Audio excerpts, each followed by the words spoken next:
Shalom,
shalom, shalom, everyone. Bear with me.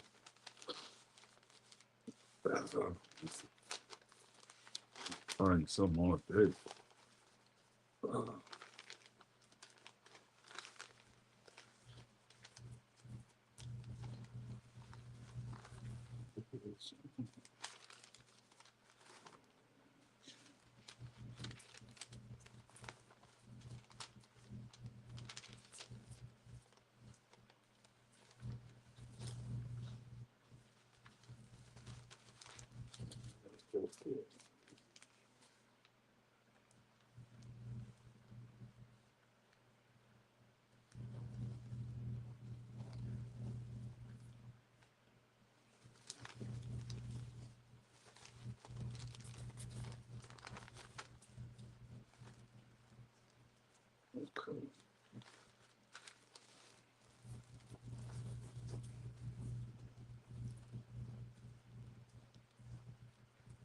And I have so many things.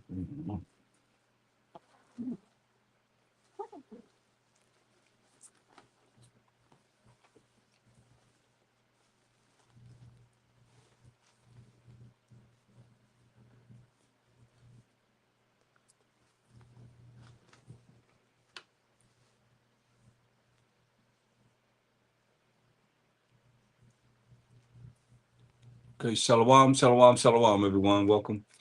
Um, as you see the title, I'm dealing with spiritually, spiritual awareness and spiritual darkness. It's very important that we see this because what we do in these mortal bodies right now, how we act in the spirit of the Most High, to be able to function properly with Him and Amashak Yahushai and the angels watching and recording everything. You have to be very, very careful. And sometimes, like Amashak Yahushai, you have to get by yourself and go, get away from everyone. Prophets had to get away and just, look at how we are as a people. And I know it vexed them because they went and told the people what the Most High is saying to them, and people they didn't like them. Like they didn't like a Mashak Yahushua. They didn't care. It's like it wasn't serious enough, I'll say. In the end, they're gonna have to pay.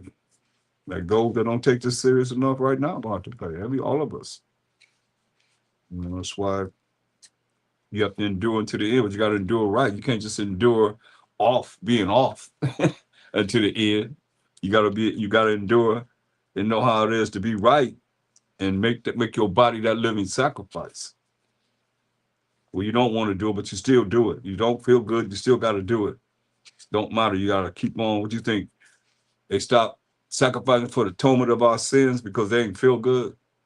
They took time off. No, they had to keep on, you know, sacrificing for our sins. And the Mashiach Shah, the ultimate sacrifice, you got to go to the Most High all the time for the things that we do wrong, you know. And it's a serious offense that I don't think people take. I don't know if it's registered enough to realize, seeing all the things that's happening in the world today, World War III knocking on the door. I mean, they're talking about cutting off food stamps and all the things that would benefit the poor. They bum rushing Walmarts and just going in there, getting everything they can get and running out. What do you think? You think that's something that's ordinary? No. All the things that prophesied to happen is happening, and we sitting around twiddling our fingers like, oh, it ain't bothering me, so it ain't with me, so it's coming. Jacob's trouble is coming. I mean, you see it when I see our people. Those are my people. I'm seeing, like, you know, knowing that they're not gonna get any food stamps next month, and they're just going in there going wild, and somebody filming them to see who it is that's going to the store taking everything. They laughing about it. World star, look at this, look at that. Our people, man, that's why I say, man, we spiritually dead in a real way. And even ones claim to be spiritually in tune is still dead in a certain way. That's why we have to really fight the good fight in these last days, because it's a lot of things that, I look at how long it takes Israel to catch on to some things as far as the Most High is concerned, and Amashak Yahushai. Like, I remember reading St. John 14th chapter, verse 13 to 15. It says, if you ask anything in my name, I would do it. Said, if you ask anything in my name, I would do it, that the Father can be glorified in the Son. So if you ask anything in my name, I would do it. He said, if you love me, keep my commandments. And I ask people what is what they see that's most significant about what he just said. And everybody say, whatever I ask Amashiach Yahushua, you're going to the Most High on our behalf, and I'm going to get it. Nobody ever recognized that the Most High can be glorified in him, ever. And that's you can say whatever, but that's the mind that we have. What's in it for me? And as long as you think like that, you're not ever going to be spiritual. Because that's a selfish type of mind when it comes down to it's something for him.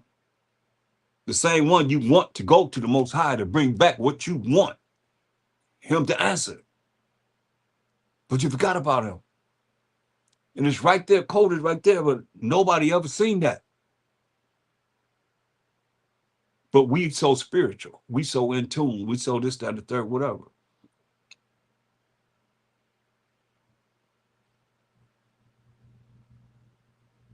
What can you say? I mean, nobody ever seen that? That he could be, that the Father could be glorified in the Son?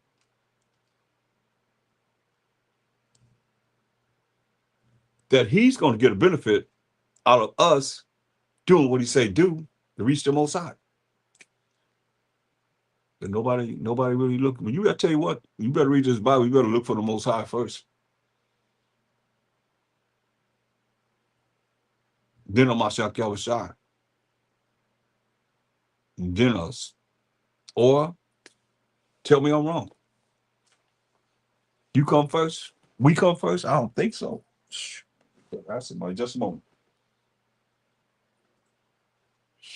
That's crazy.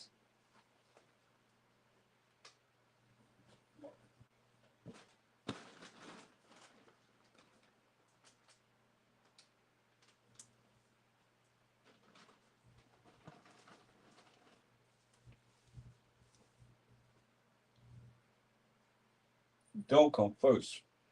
But what shape or form?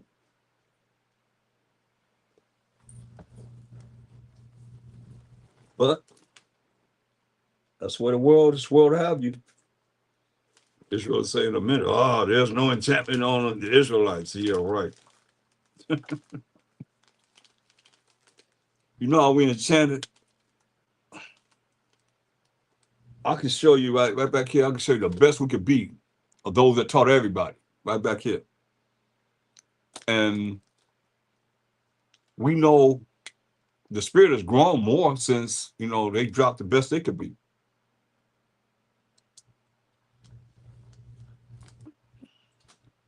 And it's like we know in part and prophesy in part.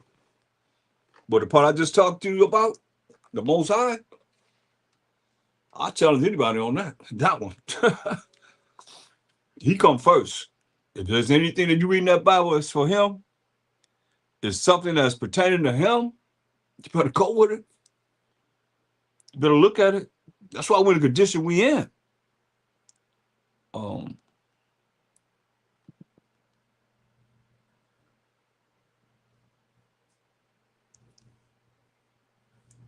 All praise to the Most High. Yashar Allah 12, Yachad. All praise to the Most High. About Shalom Mashak Yahushua, man. They give me the means to be able to, continue and endure. Do it all. Now give him all the glory. While Mashak Yahushua, man. I ain't writing no scriptures. I ain't writing nothing. All I'm doing is just being a messenger and the best I can help people in their trials and tribulations and keeping it moving. That's all we can do. Persecution of the prophets. Dang. That's something. So as always, we're going to start with Colossians 3:17.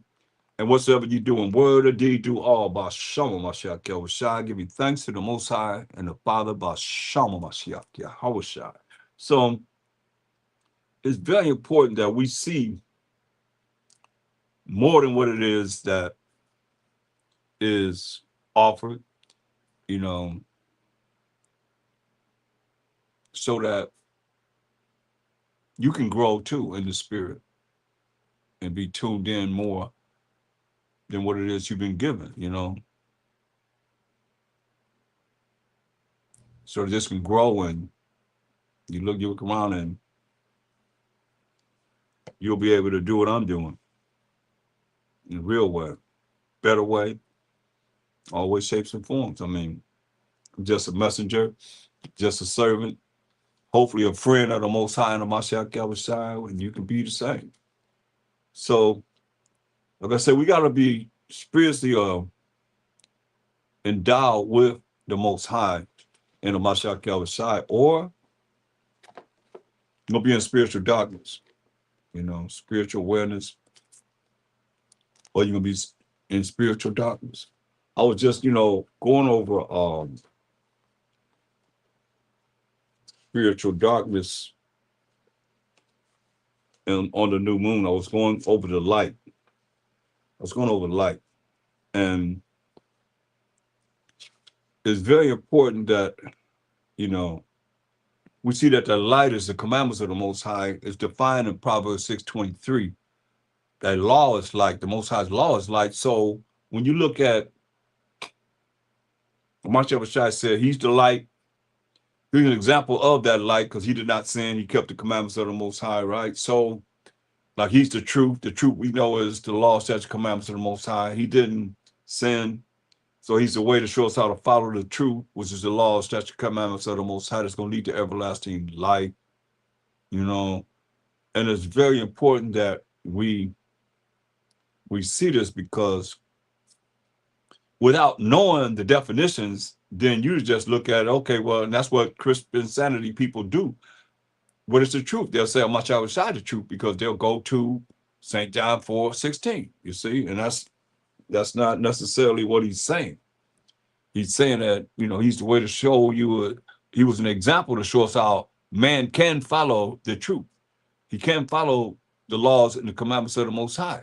That's going to lead to everlasting life, no doubt. But if you don't believe it, then, you know, you've been enchanted with their sorceries that they have on everybody. That's why I call it Christian insanity. You know, they say that the Most High is a Mashiach Yahushua, a Mashiach Yahushua is the Most High. That's confusion, man. That's a lot of confusion. When he's on the earth, he prayed to himself in heaven. Come on, you gotta make this make sense, and that's not making sense to me. Wow, we're gonna go back. I think a lot of what we're dealing with is not knowing how to be righteous. You know, like, there's only 3 times in a year that the Most High said all men are supposed to come together. That's the Feast of Unleavened Bread, which is the day after Passover, when everybody come together. The Pentecost, or the Feast of Weeks, Feast and Gathering, 50 days after the Passover, and then 15th day of the 7th month, which we just went over, the Feast of Tabernacles. And we're going to honor these feast days in the Most High in the kingdom. So, very important that as we learning, living, and applying this truth in our life now, we got to do the right things, or it's going to be like it is here. People going to be leaving. Boom, boom, boom. They don't want to hear what's going on, because they have their own mindset of how and what they want to actually hear, because they got itchy ears. They want the teachers to bring forth what it is that they want to hear. That's why we're in the condition we're in right now. How are we going to get out of this condition? That's the question. What is it? What method do you have to be able to allow us to get out of the condition we in? I mean, I see they marching in UK. They say they gotta have digital ID. There's a lot of things going on in the world. Don't think it ain't coming here. I mean, there's a lot of things going on right now. And for those that think that they just gonna continue to be living a lie, living in obscurity, like you don't see me people, or then you see them straight up. They act like they in the truth, but they really not really in the truth, doing things that's contrary to the truth, and they perpetrating a lie. Then lies going to the kingdom. That's Revelation 22:15, and that could be any of us at any time. That's why as you grow in this truth, you got to look at spiritually growing in righteousness. Uh, Colossians 3:17, whatsoever you do in word or deed, do all by Shama Mashiach Yahushua, giving thanks to the Most High and the Father by Shama Mashiach Yahushua. So everything we say and do is in the name of the Lord and Savior, right? That's what Mashiach Yahushua. And it said, give thanks to the Most High and the Father by Him. That's what it's saying. That's by Shama Mashiach Yahushua. That's how we give thanks to the Most High power of Abraham, Isaac, and Jacob. Jacob being the forefather of the 12 tribes of Israel by the Most High. By Shama Mashiach Yahushua, we give thanks to the Most High by Mashiach Yahushua, Salakia. And that's in the name of the Lord and Savior. You see? So if we don't really look at this for what it is and trying to be more spiritual, the only way we're going to be spiritual is you'll be righteous. And what's righteous? Y'all should know that by heart. Because these definitions I'll go over all the time so that it'll be planted in your minds. It's like they told us in the religious instruction to the Negroes in the United States of America in 1620, turn to your neighbor and say this. So I should be able to turn to you and say, how do you define righteousness? And you should be able to go into the Bible to know these scriptures, because that's why I go over it a lot. The Most High speak once, yea, twice, man receives it not. So you got to be reminded. Like I remember saying, people say, well, I'll know all that. So I kept going over the same thing. Next thing you know, a month later, I asked them, they didn't even know what I was talking about. That's us. I've had many experiences. I ain't never stopped. Since I've been in the truth, I ain't never had a time off. I've been teaching the truth forever and ever and ever since I first started. So I know I have many, many, many examples and many, many, many people that I've taught and I've been around to say what I say, to have an example of we the Israelites, you know what I mean? From the north to the south to the east to the west, you know what I mean? But the definition of righteousness is in Deuteronomy 6:25. So, and it shall be our righteousness if we observe to do all these commandments before the Most High, our power, as He hath commanded us. So we do the commandments of the Most High, that will make us righteous in His eyes, because it don't matter about, a lot of people, they care about how somebody look at them. And while I don't know, I don't understand why, some people don't want to wear fringes. They say you ain't got to wear no fringes, this, that, and the third, but, it's spiritual. You look up on the fringe and you remember the commandments of the Most High. That's what it's supposed to be. It's not no dress code where you're looking at, the latest gear. Okay, that's the latest gear. Somebody say, I like the way I like your style.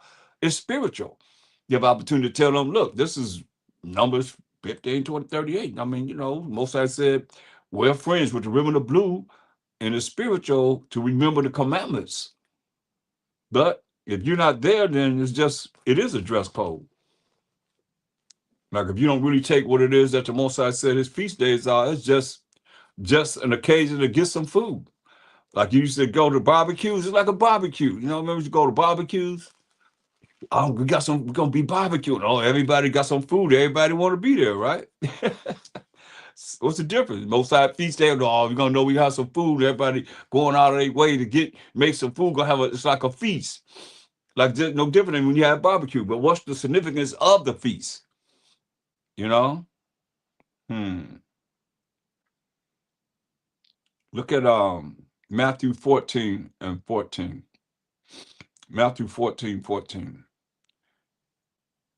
And it reads, and the Mashiach that was shy went forth and saw a great multitude.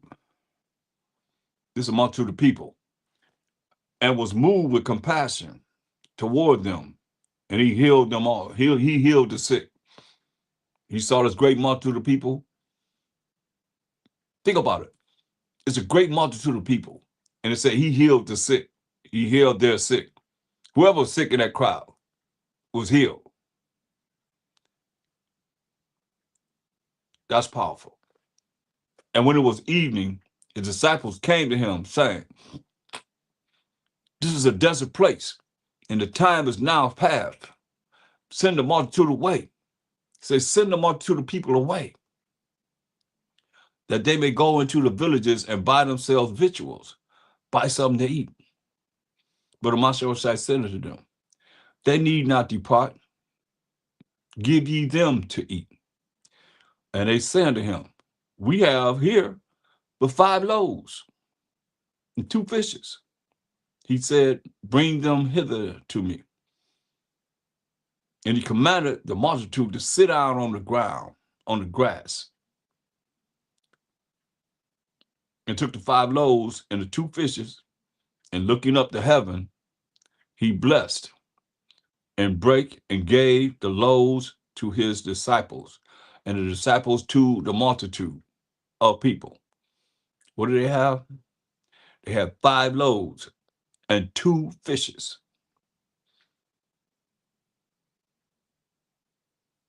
And he looked up into heaven. I guess people that believe that he is the Most High, he looked to heaven for what? If he is the Most High, what do you look up into heaven for? What do you look up in the sky for? He should better do what he's doing without any interaction from the Most High. Make that make sense, y'all. He looked up into heaven and blessed them and said, hey, gave it back to the disciples. And they did all eat and were filled. And they took up of the fragments that remained 12 baskets full. You hear that? 12 baskets full. It was a great multitude of people. And they did eat and were filled. They got full. And they took up of the fragments that remained 12 baskets full. And they that had eaten were about 5,000 men, besides women and children. Think about it. If every man had a woman, that's 10,000. If they had 2 children, how many is that? 20,000? Think about it. It was 5,000 men, besides women and children.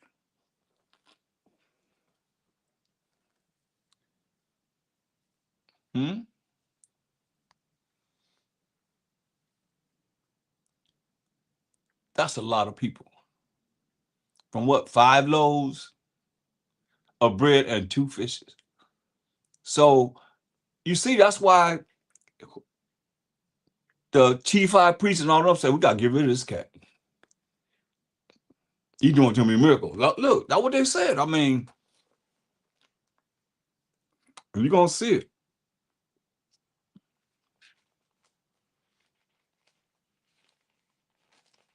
John 11:47. John 11:47. Then gathered the chief priests and the Pharisees of council and said, what do we going to do? But this man doeth many miracles. This man doeth many miracles. Mashiach Yahushua. We just read about a miracle. 5 loaves of bread and 2 fishes. And how many people he fed? If all the men had a wife, that's 10,000. Or women that didn't have a husband, that was with there, I was there with them. How many is that? Then you got children. You say ain't count the women and the children. Just 5,000 men. That's a lot. He say he doing many miracles. But this man doing many miracles. If we let him thus alone, all men will believe on him. See, that's the problem. See, that's why certain things and certain men that come in the world, they're not going to be really exalted by the people. You got them same spirits coming there. He make himself no reputation. Could care less about that. You don't have to. You don't have to either. He said, if we let him thus alone, all men will believe on him. And the Romans shall come and take away both our place and nation. So how could the Romans take away both their place and nation if they wasn't in charge? They wasn't ruling over the world. Think about that. That's what they were afraid of. They're gonna lose their 501c3 like they have now. The status with the government, the Roman government. So we gotta get rid of this dude, man. Are we gonna lose our the Romans gonna come and take away both our place and nation. Our place that they in, that they allowed them to be in, and the nation. And they did that in 70 AD, totally. Wiped us out. So Philippians, the second chapter, and 12th verse. Philippians 2 and 12 to 15.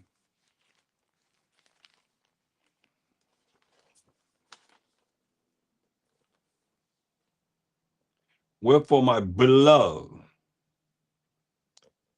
as ye have always obeyed, not as in my presence only, while the book is open, but now much more in my absence, when the book is closed. And you're not in class. You're not, operating on a level of spirituality, so-called, I'll say, because everybody that claim to be spiritual is not necessarily spiritual. It's just, reading the Bible and breaking it down for whatever it is. But sad to say, but it's real, Or you have more willpower. You have more fortitude to be able to resist the things that would have you fighting against the spirit, which is carnal, the flesh, your flesh, always fighting against the spirit. So if you are able to fight against the spirit and allow the flesh to be taken apart and broken down and dissolved from your spiritual part of what you need to be able to be close to the Most High, then that's when you're going to start being more spiritual. And those spirits, we fighting spirits in high places, not just flesh and blood. But when you understand you fighting spirits in high places, then you got to prepare yourself for the spirits in high places, or you're going to be taken out. They're going to have you in their control, straight up. And I see it. It's like sad, but it's real, man. It's like, you only know because it's like, you see how people are. You only can be who you are. Say, wherefore, my beloved, as ye have always obeyed, not in my absence, not in my presence only, but now much more in my absence. Work out your own salvation. How? With fear and trembling. So, people say fear, I wish they fear the Most High. They said, oh, that don't mean what that's talking about. That's not what that's talking about. To be afraid of and be scared. They say trembling. Fear, work out your own salvation with fear and trembling.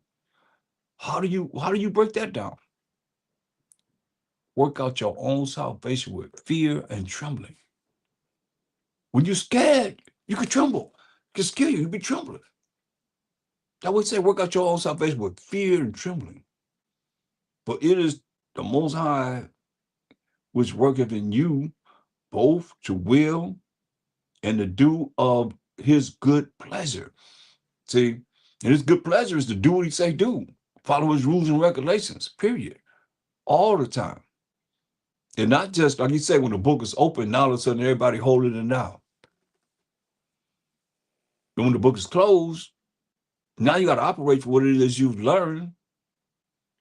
And what it look like for all that I've taught and been teaching and the things that I know that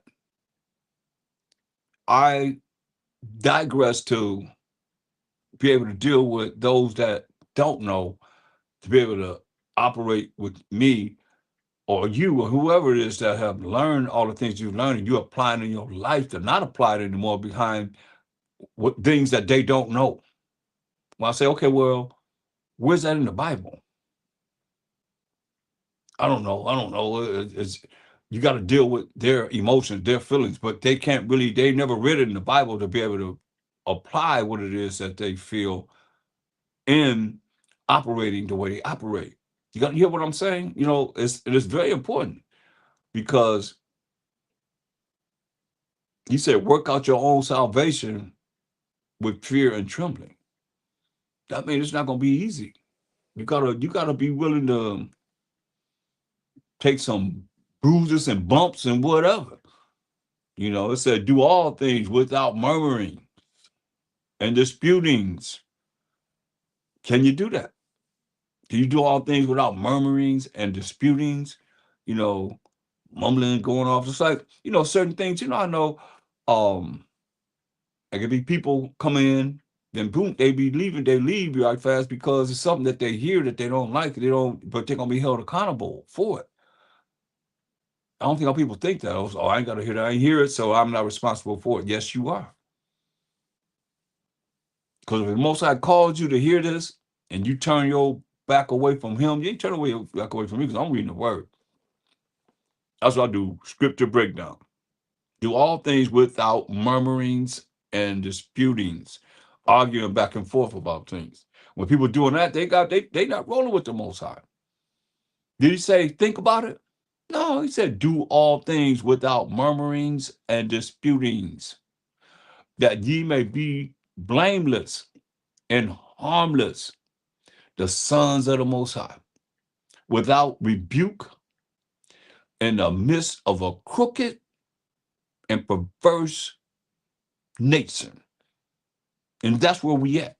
We're in the midst of a crooked and perverse nation. Straight up. 2/3 of our people, first and foremost. And the nation that we involved in, being in captivity, slavery, and bondage, America, is a crooked and perverse nation. Among whom ye shine as lights in the world. Only way we shine as lights in the world if we doing the commandments of the Most High. Every commandment is a light. Think about that. So you look at this light, that light, that light. That's why I say we shine as lights in the world. You see, everybody's supposed to be learning what we're teaching. If not, then what can I say? I mean, he said gonna plug up that nation and kill them. So what you think he gonna do to us? What you think he gonna do to us? He called us. Look, let me show you something. Think about this. If he called us, because he do the calling. You know, the Most High do. I mean, on my side do the choosing, and everybody got to come to the Most High. And he show you on my side, the other side, and my side take the time to show you the Most High. Ain't that something? That's where it is. But think about this, and put yourself there. A lot of people have been here. A lot of people I know have been here. 2 Ezra 9:22. He said, "Let the multitude perish there, which was born in vain." So a multitude of people, like he said, he talked to the multitude. He said, "Let the multitude of people perish then, which were born in vain." I mean, some people are born in vain. I hate to say it, could be our family members, our friends, our associates, those that you might meet in the future, born in vain, y'all. I mean, their life is worthless in the eyes of the Most High. That's what he said. Let the multitude, that's the multitude of people, perish then, which was born in vain. And let my grape be kept, and my plant, that's a grape, and a plant be kept. He said,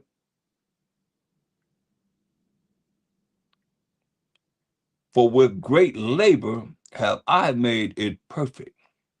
You hear that? He said, for with great labor have I, that I is the Most High, power Abraham, Isaac, Jacob, made it perfect. You see, so you're looking at, that's why it's really a fearful thing. I say it all the time, Hebrews 10:31, it's a fearful thing to fall in the hands of living power. You in his hand, we in his hand, and you in his truth, no matter how long you've been in, and you learning the truth, and then he's laboring to make you perfect. And now you become vain because you're not dealing in the truth anymore. All you need is a reason to, our people, all they need is a reason to not be in the truth. Or I don't see them run. Where they run to? You can't hide from the sky. You can't hide from the Most High. So they be in the truth, then they leave. That's why I said, you know, in verse 12, what he said, wherefore my beloved. Who to be loved? Who to be loved? Y'all know how to prove who to be loved is by now? Everybody should be able to know these things. Because by the time you get to the New Testament, he's making statements of things that they had to go by, and all they had to go by was the Old Testament. So if you don't know the Old Testament, I don't know how you're going to understand the New Testament. Because he said, be loved. Who to be loved? Anyone know?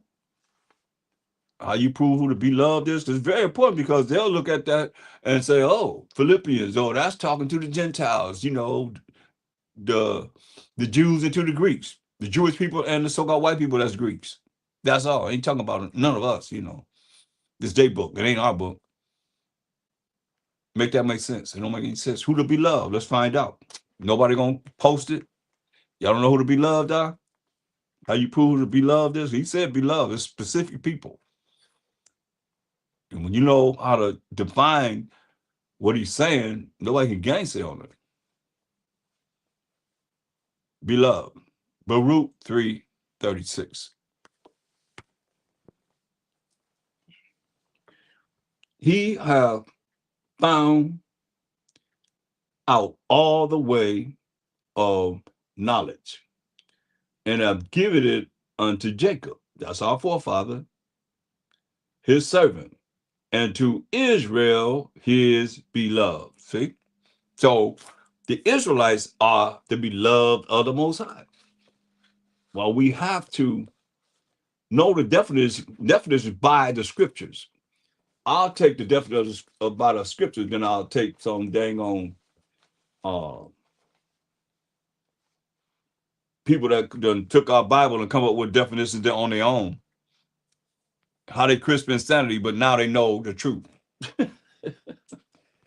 Make that make sense to me.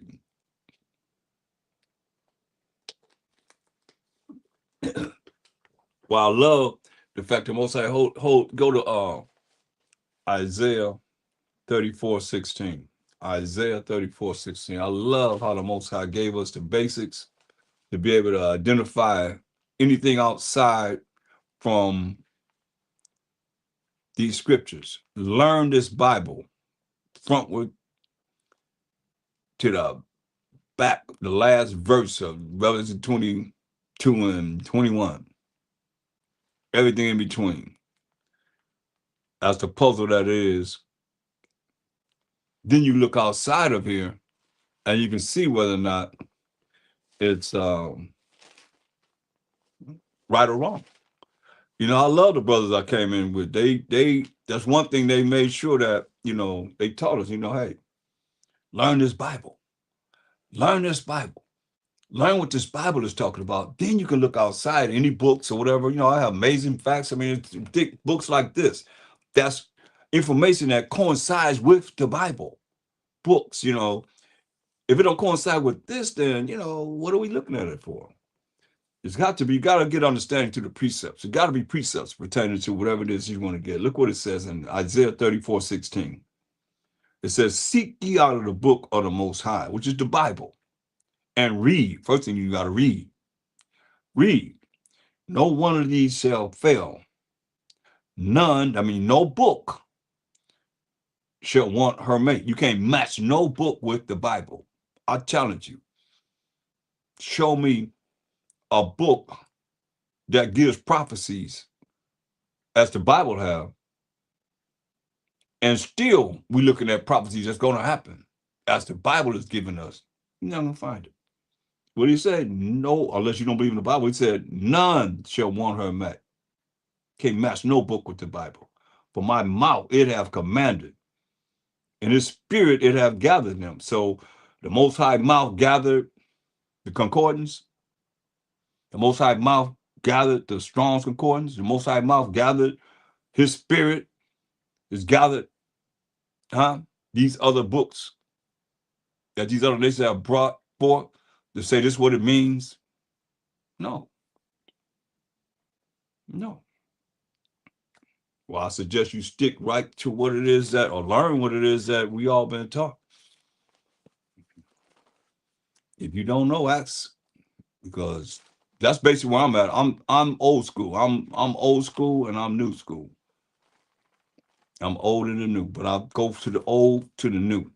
You know what I mean? Because the spirit never stopped. That's why we're looking at spiritual awareness and spiritual darkness. You know, the best that they could be, you know, is the best they could be for the time they were. Now, you take that and you add to that, the spirit never stopped. They stopped. We didn't stop. Some of us kept going. So the spirit never stopped giving things. Like right now, you know, it's showing me that y'all need to be not saying LORD, which is BAAL. That's the Jewish people. That's what they say. That's their power, you know? But everybody look at God as the Most High. Is not the Most High. It's not the Most High. He said all the gods of the nations are idols. Just speaking the truth. Psalm 96 and 5. So their God, their power is the Most High. Think about it.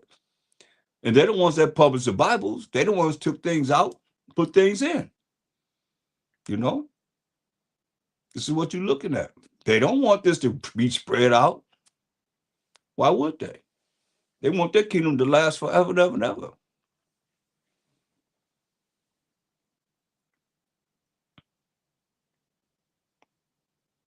So now let's look at go back to Philippians. Is it Philippians, the 7th chapter?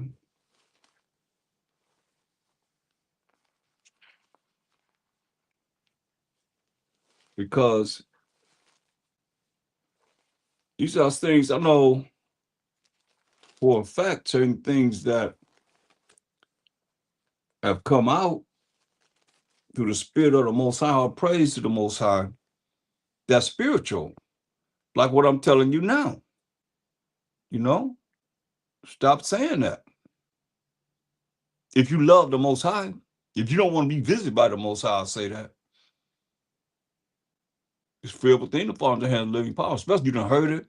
That's why they run. Let me out of here. I don't want to hear that. But you're still going to be held accountable.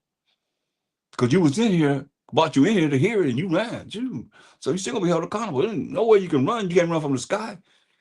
You can't run from the Most High. I'm telling you. Why he said, hey, work out your own salvation.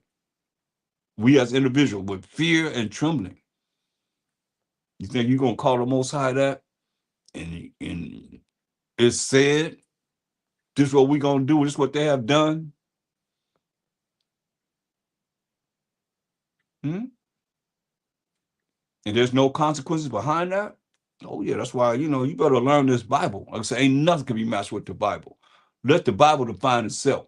Precept upon precept, precept upon precept, line upon line, here a little and there a little, as it tells in Isaiah 28, 9 and 10, right? So that anything outside of that, if it don't coincide with what you just read or what we reading, it's a lie. It ain't true. So now, Philippians 2 and 15, that ye may be blameless and harmless, the sons of the Most High, without rebuke in the midst of a crooked and perverse nation, among whom ye shine as lights in the world. Regardless of how it looks, and you got to understand, it's not about popularity in this crooked and perverse nation. It's about doing what the Most High would have you to do to make it to the kingdom with fear and trembling. Do you understand this? You better understand it. Say, hey, it says holding forth the word of life. You know what the word of life is? The Most High's word. this Bible, holding forth the word of life, that it may rejoice, that I may rejoice, he said, in the day of Mashiach, when Mashiach come bust through them clouds, man, coming back here to judge and make war, that I have not run in vain, neither labored in vain, you know. And you think about all the people that don't understand Paul's writings, they really lost. He said that he ain't, who he said, I mean, he said, beloved, we define beloved. He ain't talking to everybody, is he? In the book of Philippians, if he said beloved, who he talking to? He talking to the Israelites, us. In all these books, he talking to us. But you got people that are taking our word, our Bible, and saying it's talking to them. Ain't talking to them. You go to the beginning of these verses, you can prove it. Holding forth the word of life. You hear that? The word of life. That I may rejoice in the day of Mashiach. That I have not run in vain, neither labored in vain, he said. It's powerful, man. And that's how we got to look at it. I look at it, you know, all the work that's being done is not in vain. Believe this. Somebody listening. Somebody hearing it. The right people, I might say. The right people. And it's probably you. 1 Peter 2 and 2. 1 Peter 2nd chapter. Start at verse 2. 1 Peter 2 and 2. As newborn babes, desire the sincere milk of the word, that ye may grow thereby. That's why it says. That's why when you look at, I called it out. Let's go there, because I need to keep on bringing this out, because, you know, when people that's dealing in crisp insanity, when they come up and they always be like, you cherry picking, you going here, you're going there. They don't know how the Bible's written. They don't know anything about how this Bible is written. Can't, because he told you. And from what we just said, as newborn babes, right? Isaiah 28 and 9, let's go right together. Whom shall he teach knowledge? Knowledge is the proper gathering of the information, right? And whom shall he make to understand doctrine? It says, them that are weaned from the milk, right? Weaned from the milk. Babies, you know. Usually our babies were weaned from the milk about 3 years old and drawn from the breast, you see.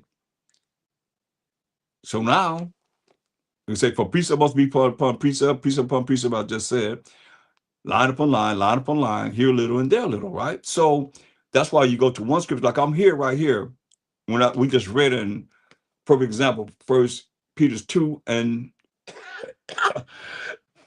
2, it said, as newborn babes, right, desire the sincere milk of the word. It's talking about the word of the Most High, that ye may grow thereby, right?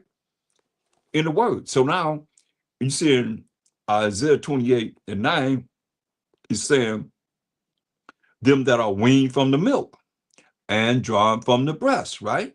So this precept go right with 1 Peter 2 and 2. As newborn babes desire the sincere milk of the word, because it's all about learning the word of the Most High, this Bible, that ye may grow thereby. You may grow in the spirit thereby and be spiritual aware of the things that you need to know about spiritually, fighting against that carnal flesh that you're dealing with. It says, if so be ye have tasted that the Most High is gracious. And grace is getting something that you don't deserve to get. That's the definition of grace. We as Israelites. That's our definition. Point blank. I don't care what no synagogue or Satan or whoever it is that says it means this, that, or the third, and crisp insanity, whatever. Grace is getting something that you don't deserve to get. And mercy is not getting something that you deserve to get. Okay? And that's how we're going to roll with it. Point blank. It says, if so be ye have tasted that the Most High is gracious, give us something that we don't deserve to get. It says, to whom coming as unto a living stone, disallowed indeed of men, but chosen of the Most High and precious, especially on my shock outside, man. I mean, he was that stone that was rejected, man, but chosen of the Most High and precious. So ye also as lively stones, we as the children of Israel as lively stones, are built up a spiritual house. Yeah, a spiritual house and holy priesthood. Because everybody said you can't be no priest. What are you saying here? And holy priesthood. Mashiach Messiah is our high priest, but he said, we as lively stones are built up a spiritual house and holy priesthood to offer up spiritual sacrifices acceptable to the Most High by Hamashiach Yahushai. That's why everything we say and do is going to the Most High by Hamashiach Yahushai. That's by Shama Hamashiach Yahushai in the name of the Lord and Savior. You understand? Spiritual sacrifices. Because we're not actually sacrificing any animals or turtle doves or flour or anything of that nature. We are dealing with whatever it is that we need to deal with to go to the Most High through a Mashiach Yahushai, Bashal Mashiach Yahushai, to the Most High for everyone. It's spiritual. Or it's not. It's spiritual. All spiritual. Wherefore, also it is contained in the scripture. Behold, I lay in Zion the chief cornerstone, elect. That's a Mashiach Yahushai. Precious. That's a Mashiach Yahushai. And he that believeth on him shall not be confounded. You believe on him, you're not going to be confused. But you got to know him in the volume of the book. He ain't just in the New Testament. He's just not in the Gospels. Listen, unto you, therefore, which believe he is precious, but unto you, therefore, which believe he is precious, but unto them which be disobedient. How you be disobedient? That don't keep the laws, statute, commandments of the Most High. The stone which the builders disallowed, the same is made the head of the corner. And you think about it. Take a dollar bill and look at the back of it. See, they got the pyramid with the all-seeing eye. That's a Mashiach Yahushai. They've taken this spot, all ways, shapes, and forms. They've taken the Most High spot. They've taken a Mashiach Yahushai spot, and that little pyramid that goes down on the cornerstone, that represents Mashiach Yahushai, which they done taken over. I mean, come on, you can't lie. I ain't gonna look. There he is, right there, ain't it? And him and that as a baby, and him as an adult. Huh? I mean, there it is right there. I mean, you can't deny it. Hey, they have put themselves in the spot of the Most High and the Mashiach Yahushai. This is what it says.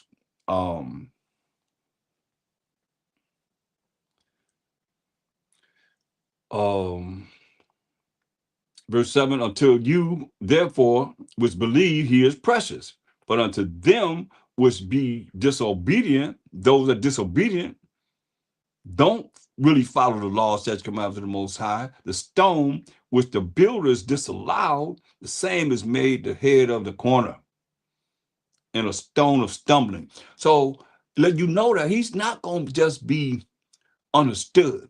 Stumbling means you trip it over this and trip it over that. You know, you're not just stable in believing in him. That's why you look at it. Look at it. Our people believe that he's a so-called white man. When they clearly tell you he got hair of wool in Revelation 1:14, and his feet like a fine brass if it burned in the furnace, but they still to this day believe that he was a so-called white man. Stumbling. He are stone of stumbling. They stumbling over him. And a rock of offense. And they be offended when we show them that, he's a brother, you know. Even in them which stumble at the word. They hear what he said. They stumble at the word. They don't really understand this Bible. A lot of them don't read. They just go by whatever somebody said. They regurgitate what somebody has told them. You handle the Bible and they put it on their arm and they start talking. Put it on their arm. Show me what you're talking about. Okay. Like I'm showing you what I'm talking about. I'm going through the scripture breakdown, showing you what it is. And they just run their mouth. They put the Bible on their arm and they start talking. And a stone of stumbling he is, and a rock of offense, even to them which stumble at the word. being disobedient again. Being what? Disobedient. You know, there's a price to pay for being disobedient. Whereunto also they were appointed. Hear that? That's why Moses said, let the multitude of people perish then, which were born in vain. They appointed to be born in vain. Hear what he said? They was appointed to be disobedient. He got to have the multitude to 2/3 that he's going to destroy. That's why 1/3, even you nations, should be trying to learn what we learning so this Bible will, be effective with you. Other than that, you're going to be regurgitate what they were said in religious manner, you're going to be done away with. Straight up. Straight up. I mean, he would have said, whereto also they were appointed. Why he said, let the multitude perish then was born in vain. He said, listen, but ye are a chosen generation. Who? The children of Israel. Who's he talking to? Let's make sure that you understand who he's talking to first and foremost, because people will read this and they'll say, you're a chosen generation. Oh, that's all nations. No, it's not. Who Peter talking to? Go back to First Peter 1:1. Let's find out. Peter, First Peter 1:1. I'm gonna show you who he's talking to. Peter, an apostle of Mashiach Yahushai, to the strangers. Here go your strangers, right? So people coming here to destroy out the strangers. To the strangers, we're gonna show you these strangers. The strangers scattered throughout Pontus, Galatia, Cappadocia, Asia, and Bithynia. And you wanna see where the Jews, the Israelites were scattered in these lands? Just go to Acts the 2nd chapter when the Holy Spirit came to the apostles. From verse 9 down, you will see all these places right here. Strangers, right? Meaning he didn't know these Israelites, right? But who are they? Elect according to the foreknowledge of the Most High, the Father. Okay, elect. Who the elect? That's proven in the Old Testament. These are the things that you should know by heart. And when you know how to go to define them, who can gainsay on this? That's why I say go to the Bible first to define whatever needs to be defined. Right here in Isaiah 45:4 defines who the elect are, to show you who it's talking to. Those strangers that's within those lands, listen what it say. For Jacob, my servant's sake, this Isaiah 45:4. This defines who the elect are. Like we define who the beloved are, now we define who the elect are. For Jacob, my servant's sake, and Israel, mine elect. That's all we need. That's all you need of that verse. Because we define what? Who the elect are. And Israel, mine elect. And if you keep going, then you got to answer whatever it is that, goes on with that scripture. They'll take you into, oh, yeah, I heard that right there. What does that mean right there? No, we're only defining this little. And the little that we need is who are the Most High elect. And here it is, answer right here. For Jacob, my servant's sake, and Israel, mine elect. So now, when you look at the strangers that Peter is talking to in First Peter's 1:1-2, is the elect according to the foreknowledge of the Most High, the Father. See? So this is what it's you got to look at really seriously. So now when you go to verse 2, it's talking to the Israelites, the elect, who are the Israelites. That's why it said in First Peter 2:9, but ye are a chosen generation, a royal priesthood. I mean, we the ones that's going to be bringing this truth in these last days, y'all, and holy nation. A peculiar people, and we very peculiar, y'all know that ye should show forth the praises of him who have called you out of darkness into his marvelous light. So he called us out of darkness, right? He called us out of ignorance, not knowing, into his marvelous light. What's that light? Proverbs 6:4. Proverbs 6:4.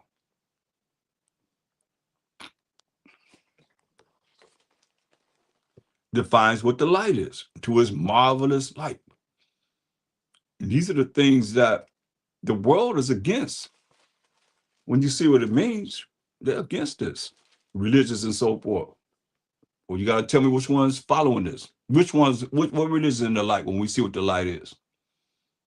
Proverbs 6:23. For the commandment is a lamp, and the law that the Most High wrote with his finger is light. Now, what religion keeping the law of the Most High? Hmm? The moral laws, the civil laws, the dietary laws, the ceremonial laws. What's the religion? I don't think none of them. But here we go. Back here to 1 Peter 2:9. But ye are a chosen generation, a royal priesthood, and holy nation. How do you be holy? How can we be a holy nation? We have to be holy. You got to define holy. And it becomes real easy once you learn these definitions. Romans 7:12. Wherefore the law that the Most High wrote with his finger is holy, and the commandment holy and just and good. You see? So we are a holy nation only by keeping the commandments and the laws of the Most High. That's it. It says in 1 Peter 2:9, it say a peculiar people, excuse me, that ye should show forth the praises of him.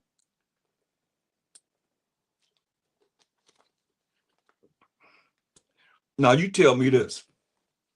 I'm going to say praise ye the Most High. Praise the Most High. Praise Yahweh. Praise the Most High by Shalom Mashiach. And I'm saying it. You can't say it, then something wrong with you. If you only can say it because you hear me say it, then you got to look at yourself. Do a self-examination. You better be praising the Most High. Well, his name is jealous. What do you praise more than him? Some of you scared of you praise somebody else. They got more power over you than the Most High. Ain't nobody in this world have no power over my faith in the Most High. Nothing. Nothing. Understand this. Nothing in this world have more power than my faith in the Most High. But Shalom Mashiach. He came through for me too many times every day. I can say praise ye the Most High over and over again till it just makes you just crumble because you ain't saying it yourself. Y'all better learn to say praise the Most High. And I know all praises in APTTMH and TMH. You can't even type out the Most High. You typed out all these words and you put APTTMH. You see, I done said it so much, I done seen it so much that I know it by heart. It's just automatic. You better praise the Most High, I'm telling y'all. The Hebrews 10:31 says it's a fearful thing to fall into the hands of the impossible. So I said, I'm gonna melt you.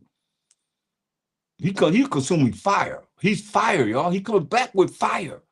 He come back with no water. He coming back with fire. That's him. And with fire, you get burned. That's why I call y'all crisp insanity instead of Christianity. Because if you don't really get it right, you're going to be crisp, man. You're going to burn you to crisp. That's what he said he's going to do, point blank. He's a consuming fire, but people don't want to hear that because they want him to be this make-believe power. They don't understand we offended him and still offended him. Can't even say praise ye the Most High. All praises. Come on. Look what it said. This the peculiar people. This the royal people. This the royal priesthood. This is the holy nature. It says a peculiar people that ye should show forth the praises of him. That's the Most High who have called you out of darkness. We Israelites, we should be praising the Most High more than anyone. He called us out of darkness, or else he could. I'm gonna tell y'all. Hear what I'm saying, man. People have came from the darkness and went back to the darkness. And it was worse than it was before they came in the truth. They really lost. And some of them lost their lives. Remember I said, let the multitude perish then? That was born in vain. He said, let my grape. That was one of them grapes. And my plant, be careful. With great labor have I made it perfect. I mean, come on. Look at brothers of old, man. I mean, these brothers were powerful. We were powerful together. You say, with great labor have I made it perfect. That's why I tell you, when you got to understand, man, it's all here. It's all here. What happens? Don't play the Most High for your mind, our mind. Come on. Take you out, man. Have your end be worse than you ever could think of, man. Look, 2 Peter 2:20. You know, I've seen this, I've witnessed this, and it's like real sad because I look at the Most High be killing, man. He be like, his word is true. He done dealt with me, you know. Well, I had to cry to him and say, don't chastise me so hard. You've been chastised. Some of y'all ain't been through enough pain, I guess, and suffering. You know, it's what it say. One way you're gonna get it anyway. You know, it's just where your where your chastisement is gonna come. It's gonna come through what we reading here, or he's gonna chastise you because he loves you. I mean, we did him wrong. We did him wrong and still doing him wrong, y'all. You don't think you all that. You think you all that. We're gonna find out if you all that. I've seen a whole lot of people thought they was all that. They was powerful. They were powerful. But where they at now? 2 Peter 2:20. For if after they have escaped the pollutions of the world, the darkness of the world, the ignorance, the not knowing of the world, to the knowledge of our power and Savior, Mashiach Yahushua, who is the word of the Most High, they are again entangled therein. Where you going? You can't do nothing but they can't do nothing but go back into the world. They go back into astrology. They go back into clubbing. They go back into the things that the world offers. You know, they all into politics. They all into this, that, and the third, whatever, whatever. Because what else they have to go by? What else? What are they going back to? They entangled back into the world. And overcome, the latter end is worse with them than the beginning. You hear that? He called us a royal priesthood, all that. Holy nation. And then we stop being in the truth and go back out into the world. He said the latter end is worse for them than the beginning. You already had spirits. We already had spirits coming in. And some of you still got spirits ain't never been exercised. You got to look at yourself. You got to look at my lessons on self-examination so that you can do a self-examination on yourself. Sometimes you got to get away from everybody and everything and just go into self-examination. It's very, very powerful. So you don't end up like this. It say, for it had been better for them. Here, listen at this.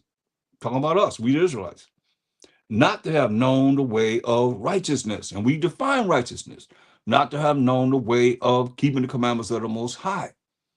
The moral laws, the civil laws, the dietary laws, the ceremony laws, going through all of that. You know, going through the Passover, different holy days, new moons. I mean, doing everything. Street teaching, I mean, teaching classes, everything on a high level. But he said, for it had been better for them not to have known the way of righteousness than after they have known it, after you have learned the truth, to turn from the holy commandment delivered unto them, to turn from the holy commandment delivered unto them. Think about that. To turn away from the Most High's commandments that he wrote with his finger. Now you got a better way than that? You got a better way. Look, you got to understand, they saying, I got a better way than the Most High. That's what's being said. Because why not remain there?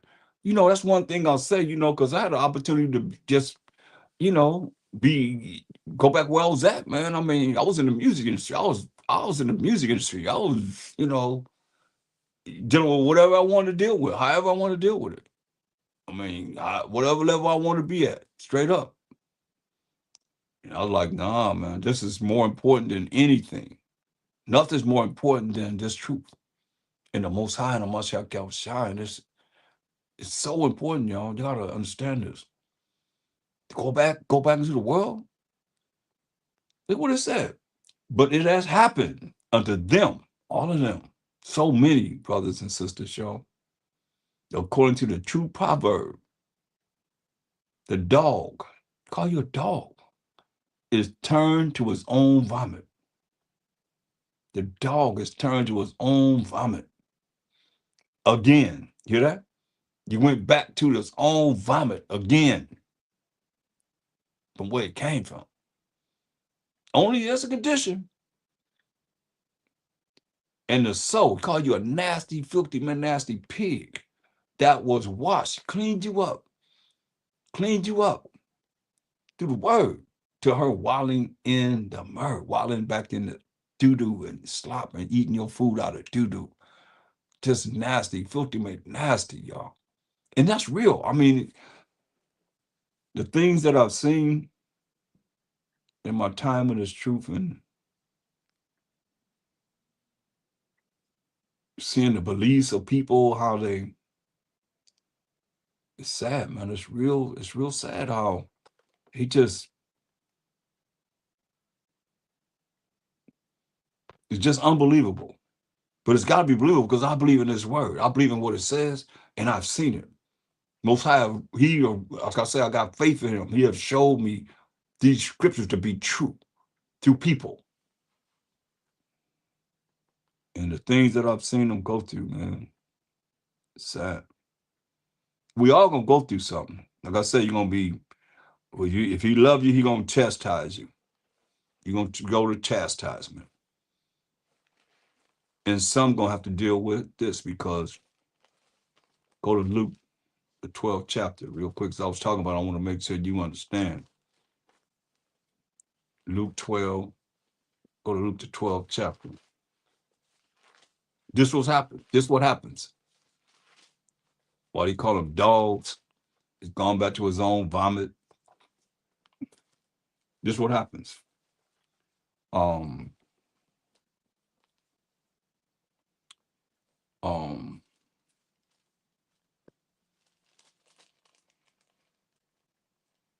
you get it.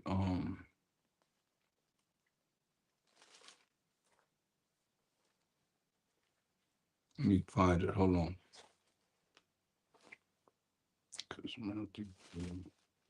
Because you looking at, it's Matthew 12 and 43. When you look at many years, some people been this many years, and they living their life in the truth and doing the things that if you're in the truth now that you're doing, and they're not here now. They're not here. That's unbelievable. It's unbelievable. Every time I talk about it, it's like unbelievable. I had a doctor friend. He told me, he said he gave me, so I'm gonna give you everything I have because the rest of you guys not gonna be here. That was in the 90s. And I told him, you know what you're talking about. He kept telling me, they say, nope, I'm telling you, I'm gonna give you everything that I have because these guys not gonna be there. And they're not there. Who was talking about who was there with me? They're not in this truth, like he said. Not like we are that's still striving here. Matthew 12 and 43. He said, when the unclean spirit is gone out of a man, he walketh through dry places, seeking rest, and findeth none. Can't find none. Then he said, I'll return into my house. That's that body from whence I came out. I can go back into the body that I came out. That was cleaned up through the word. I go back to the body that I came out of. Like we just said, you escape the pollution of the world and you go back into the world. So that, hey, here he is. You got this unclean spirit that came out of you, just lurking around waiting for you to stop rolling in the truth. So I'll go back to that body, that house, that body from whence I came out. And when he is come, he findeth it empty, swept, and garnished. You ain't studying no more. You don't know the scriptures no more. You don't know the precepts no more. You're not teaching no more. You're not doing what you did. You keeping the commandments of the Most High no more. He said, then goeth he and taketh with himself 7 other spirits. 7 is the number of completion, not just 7. 7 is the number of completion, however many it takes. Remember, Legion was how many? 2,000. 2,000 spirits. So however many spirits it takes that he go out and get, he said, then go he and take it with himself 7 other spirits. That's a complete number of spirits. It says more wicked than himself. Hear that? You think it was bad before you came in the truth? And when you came in the truth, being cleaned up from that spirit, whatever spirits you had to get out of you, he said he go get a complete number of spirits. And all you fake Israelites that's coming in and you ain't really real and walk around with spirits, they just activate at any time. Yeah. You got a complete number of spirits that need an exorcist too. While you operating, thinking you in the truth. You need an exorcist. You need these spirits to be exorcised out of you. Straight up. It says, then goeth he and taketh with himself 7 other spirits. That's a complete number of spirits, more wicked than himself. And they enter in and dwell there.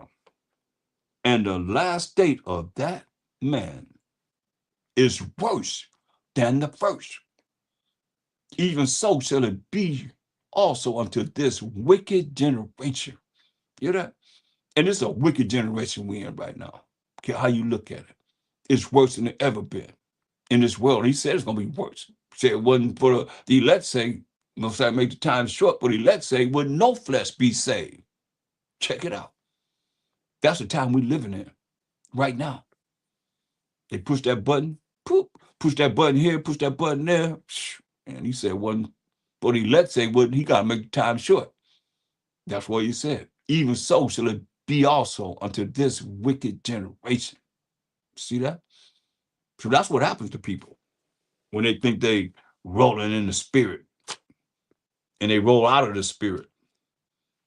And they got the complete number of spirits that come deal with them. And what do? And they think they're on point. You can't do nothing but just continue to live. They're gonna be continuing to live, right? But at the same time, they gotta deal with this. And I'm looking like, whoa. Because I'm thinking about the scriptures. People don't mind. I think about the scriptures. I'm going to say, like Paul said, you hold it down when the book is open, when the book is closed, seek out your salvation with fear and trembling. Be more in tune. Don't read it. Just say something. You might as well go back to church. If you're just going to regurgitate what somebody's saying, don't really take this serious. This is serious, man. Man, you don't understand. Look, going back to 1 Peter 2 and 10. It says, well, let's go back to 9. But ye are a chosen generation. It's a powerful scripture. A royal priesthood and holy nation that keeps the commandments of the Most High. A peculiar people, and we are peculiar, that ye should show forth the praises of him of who have called you out of darkness. The praises, you can't praise the Most High enough. All praise to the Most High. But calling us out of darkness, ignorance. The people are in gross darkness, y'all. But we've been called out of that gross ignorance into his marvelous light, His marvelous light is keeping the commandments of the Most High. Point blank, that's how you be in his marvelous light. This is what it say. Which in time past were not a people. Hear that? In time past, we was not a people. We was not a people. But are now the people of the Most High. See? Because the Most High he divorced us. We wasn't a people. And we weren't a people before we learned that who we were as Israelites either. Some people still not a people. But we are people. You say, which in time past were not a people. were not a people. And the northern tribes that was dealing with idolatry, they were not considered a people. Why? Because they were just like the Gentiles. They're not considered a people. You know, look, let me show you this. Go to Deuteronomy 32:21. Deuteronomy 32:21. Let's think about who the Most High sold us to, right? Let's see. Deuteronomy 32:21. They have moved me to jealousy. His name is jealous. He said, we moved the Most High to jealousy with that which is not the Most High. Like BAAL, which means LORD. And AMEN, which is ZEUS last name. Most people don't know that. You have moved me to jealousy with that which is not the Most High. You have provoked me to anger with their vanities, things that are worthless, that have no power. And I will move them to jealousy with those which are not a people. You say gonna move us to jealousy with those which are not a people. You hear that? I will provoke them to anger with a foolish nation. Right? So he don't even consider them a people. But who are we? Psalms 148:14. Let's see who we are. He said before we was not a people, because we was a people, not a people, just like our people are not a people that's joined with these people that are not a people. In Christian insanity and all the different religions and so forth, that's not dealing with the Most High's laws, statutes, commandments, his moral laws, civil laws, dietary laws, ceremonial laws. That's the only way you're going to be a people to him. You do what he say do. Listen, Psalm 148:14, he also exalted the horns, the power of his people, the praise of all his saints, even of the children of Israel. Who are we? A people, near unto him, near unto the Most High. Praise ye the Most High. You see that? We're people. That's why I said, we wasn't always a people. Believe this. Even to this day, you have all people say they not the Israelites, they the Gentiles. So this is what he's saying. 1 Peter 2:10. He say, which in time past were not a people. And we prove who he's talking to in the first verses of this chapter. The Israelites. It says, elect, right? Who are the Israelites? Prove that in what? Isaiah 45:4. But are now the people of the Most High. Hear that? Before it was not a people. We just read, we say, a people near to the Most High. Praise ye the Most High. Psalm 148:14, right? It says, which in time past were not a people. Because we broke the Most High's commandments. He gave us over to these enemies and haters of the Most High, nations, as it says in Psalm 83rd chapter. And we became like them. That's why you look at us going amongst all these nations, we have all that to get rid of. Even to this day, we still want to be like them. Nah. Which in time past were not a people. And the ones that was not, rolling with Judah, Benjamin, Levi, and the other tribes that was hanging out with Judah, Benjamin, Levi, they were not a people. They was like, hey, that's why you look at Paul's, right? Paul going through all these Israelites in these different lands, man, they was like Gentiles, They were like, just how they are, just like it is today. Whatever they got going on, these Gentile nations have going on, we right up in it. We follow whatever they say. Not what the Most High say, but what they say. Which in time past were not a people, but are now the people of the Most High, which had not obtained mercy, but now have obtained mercy. See that? And who we say have mercy on? Hmm? Hmm? Who we say have mercy on? Everybody? Mercy is what? Not getting something that you do deserve to get. Grace is getting something that you don't deserve to get, okay? Mercy is not getting something that you do deserve to get.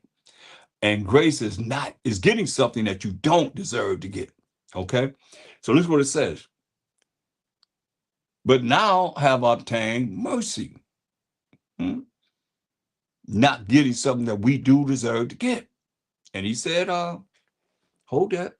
Go to Isaiah 14:1. Show me what the Most High said to any other nations, what he's saying here. And what he just said, now you obtain mercy. It's what he said. Isaiah 14:1. For the Most High will have mercy on Jacob. That's our forefather, the 12 tribes of Israel.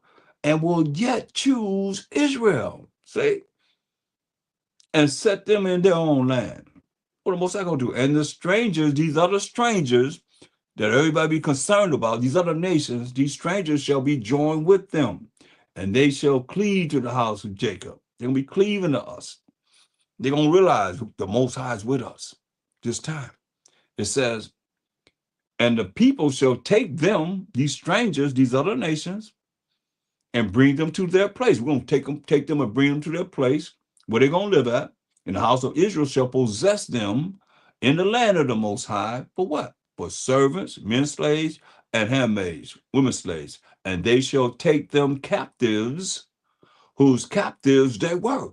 We're in captivity almost all these other nations, man, outside of the 12 tribes of Israel. And they shall rule over their oppressors. You saw, and it shall come to pass when we give mercy on Jacob, and yet choose Israel and set us in our own land. He said, it shall come to pass at this time, in the day that the Most High shall give thee rest. This ain't our rest right now, y'all. From thy sorrow, ain't gonna be no more sadness. And from thy fear, ain't gonna be scared of nothing no more. That's why you gotta have faith in the Most High. People scared of it, they ain't gonna fly. Everything. I can tell you that. Something happens, we running from our fear and from the hard bondage wherein thou was made to serve. Come on. That sounds like good news to me. What about you? What about y'all out there? I say, ain't good news to everybody. That nobody crying about what happened to us. When you read the Bible, we in captivity. Nobody crying about that. Who talk about that? And they really identify to us, besides we the Israelites. Who? When they reading this Bible, they're supposed to be, representing the Most High in His Word, but who reading it and saying this is talking about those brothers over there that be out there teaching? That's teaching Israelites that's teaching right now. What religion is doing that? So they don't think that we the Israelites. They can't think we the people of the book, right? Because when I'm reading it, it's like I'm saying it's us. So somebody got to say it's not us and it's somebody else. Who would it be? The Jewish people? They can't. I ain't met no Jewish person even name 12 tribes. They probably gonna start trying to learn now since we've been putting them on the spot. But they don't know no 12 tribes. It's 12 tribes, and usually 13. You know. So can they name them? No. But they supposed to be the people of the book? No, it's not. I gotta understand, man. So now, going back to 1 Peter 2:11, what does it say? Now that we obtain mercy, dearly beloved, dearly beloved. Hear what it said? Dearly beloved, I beseech you as strangers and pilgrims, abstain from fleshly lust, which war against the soul, which war against the spirit, man. So same thing Paul told us. We went over this, in Galatians. Same thing, he telling the same thing Peter's saying right now. This is what we dealing with. You can't refrain yourself from your lust, your flesh. That's when you start to be spiritual. When you can say no, you gotta have a drink, but you go to the store. No, I'm not buying nothing. I'm not buying it. I'm not dealing with that. Refrain from it. That's your sacrifice. That's your ability to not allow the flesh to override your lust, or you gotta have sex on the Sabbath. Get them outside his day. That gotta be brought out too over and over again. Why? Because somebody gonna hear it and really believe it and start operating correctly for the Most High. He just want one day. And he want 3 days out the year that all males supposed to come before him. But we got all these, we got new moons, we got feast days, his feast days. He asked for 3 days out the year.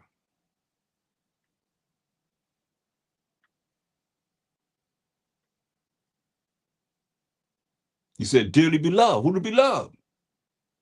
We defined beloved before, right? In the Apocrypha. That's the strangers and pilgrims. That there's two types of strangers. Ain't this just, because it says strangers, you're not talking about these other nations. These strangers are dearly beloved. Who the dearly beloved? Who beloved? Baruch 3:36. It says, he have found out all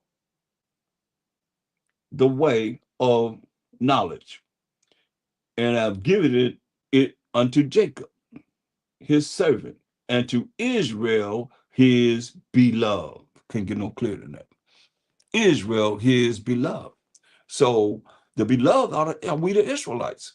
So now when you see it in the New Testament, you don't know what that is defined in the Old Testament. That's why y'all got to stop dealing with, look at the Bible first before you go some Strong's Concordance or wherever you want to go define these things, man. The Bible answers itself, deal with that first, because nobody can gainsay on that. That's from the Most High. Ain't no man to put his little twist in, this, that, or third, whatever. The beloved are the Israelites. Hear what it says? Dearly beloved. So who is it talking to? The Israelites, the 12 tribes of Israel. I beseech you as strangers and pilgrims, abstain from fleshly lust, which war against the soul. You see? Having your conversation honest among the Gentiles, that whereas they speak against you as evildoers, and they do speak against us as evildoers because we are contrary to the way they think. We're contrary to the way they have programmed everybody to believe in these religions. They consider us evildoers. They may, by your good works, by us keeping the law, statutes, commandments of the Most High, praising the Most High, which they shall behold, glorify the Most High in the day of visitation. Yeah. Don't wait till he visits you, though. I'm telling you. Don't wait till he come. Because you ain't glorified him by the time he come. And you're going to glorify when he come. You're going to be like, you ain't never glorified me. I'm here to take you down. I'm here to bring this judgment on you. Don't wait till it's, hey. But if you hear it, you hearing it, I'm telling you, you can't praise him enough. Mashawashai praised him. All the apostles praised him. They know better. Hey, you send one of them angels on you, you're butt gonna faint. You're gonna be wondering what's going on. Or with them invisible beings, Mashawashai made things visible and invisible. What's gonna do when he come for you?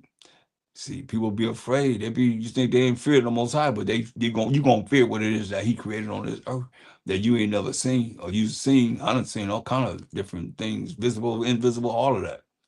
I experienced all of that. Well, I know this Bible is real, man. It's real. As real could be. Better understand. And don't forget, ever forget, just because it ain't came your way, oh, it's coming. When people died from darkness and when he brought them plagues in Egypt, and he's gonna bring plagues on this earth worse than he ever did. You know why? Because his name gonna last forever and ever and ever. He gonna be all in all. Everybody, every knee gonna bow. Every tongue gonna confess that a Mashiach besides the power to the glory of the Most High. Believe this. He gonna never have to do it again, ever. You think about that. He never gonna have to bring anything on this earth to acknowledge himself. Everybody gonna know him from the least to the greatest to the least. Everybody gonna know the Most High. Play around if you want to. God say, man, it's a beautiful thing to fall in the hands of living power.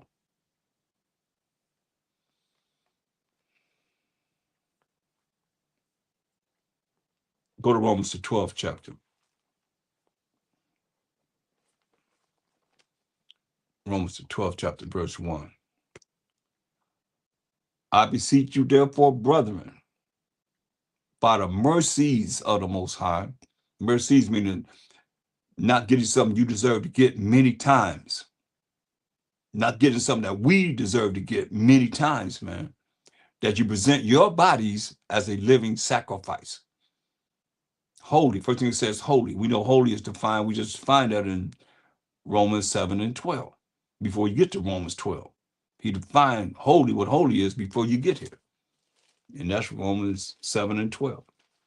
Wherefore the law that the Most High wrote with his finger is holy, and the commandment holy and just and good, right? So just what we're looking at. He said we got to present our bodies a living sacrifice. First thing he says, holy. Only way you really gonna be accepted as doing the things that you're doing as a living sacrifice if you keeping the commandments of the Most High.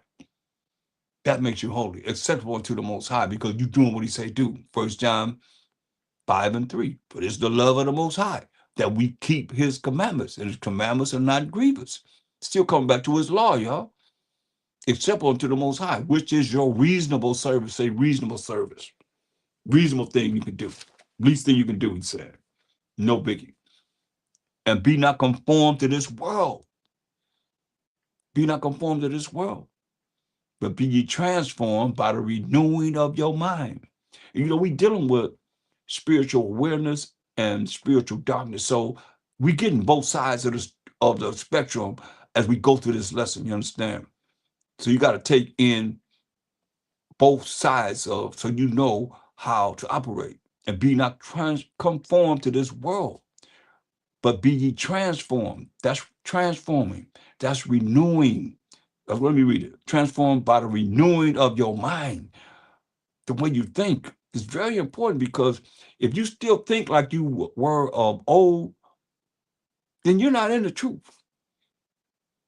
That's why I say, and be not transformed to this world. You're still the same world you were before. You're not in the truth. But be ye transformed by the renewing of your mind. Your mind has to be renewed. You got to change. You got to become a new creature. You got to be, like my shall say, born again. Your thoughts have to be changed. You can't think the same way. Oh, this is you comparing everything to your wicked world that you came from. You ain't in no truth.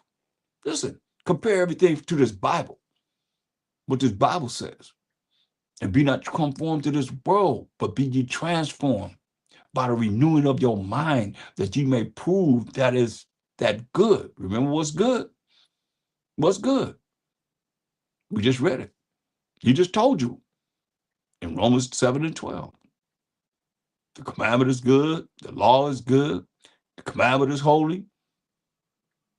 The law is holy and just and good, right? So the commandment is good. The law is good. What does it say? That ye may prove that is that good. May prove that you keeping the commandments of the Most High. You keeping the laws of the Most High, and acceptable and perfect will of the Most High. Remember, the Most High labored to make us perfect. Don't give the Most High your middle finger, and he laboring to make you perfect. I'm telling you, we just read about what happens. That unclean spirit go get a complete number of spirits, no matter how many it take. All the way to death, y'all. All the way to death. You can't leave that out. It's sad, man, but it's real. And say their life is worse than it was when they first started able to hear the truth. For I say, through the grace given unto me, to every man that is among you, not to think of himself more highly than he ought to think. See? Brothers getting the truth, learning something, next thing you know, they high-minded. They tell you knowledge puffers up, thinking they all that. We ain't nothing as we ought to be. Or what number are you to 144,000? What gate you going through? Guaranteed. Before the Most High. I was there, man. I had to, man, I humbled myself. You say, didn't I make that say one of the number? I ain't making myself no number. I ain't counted as none. That's why I say.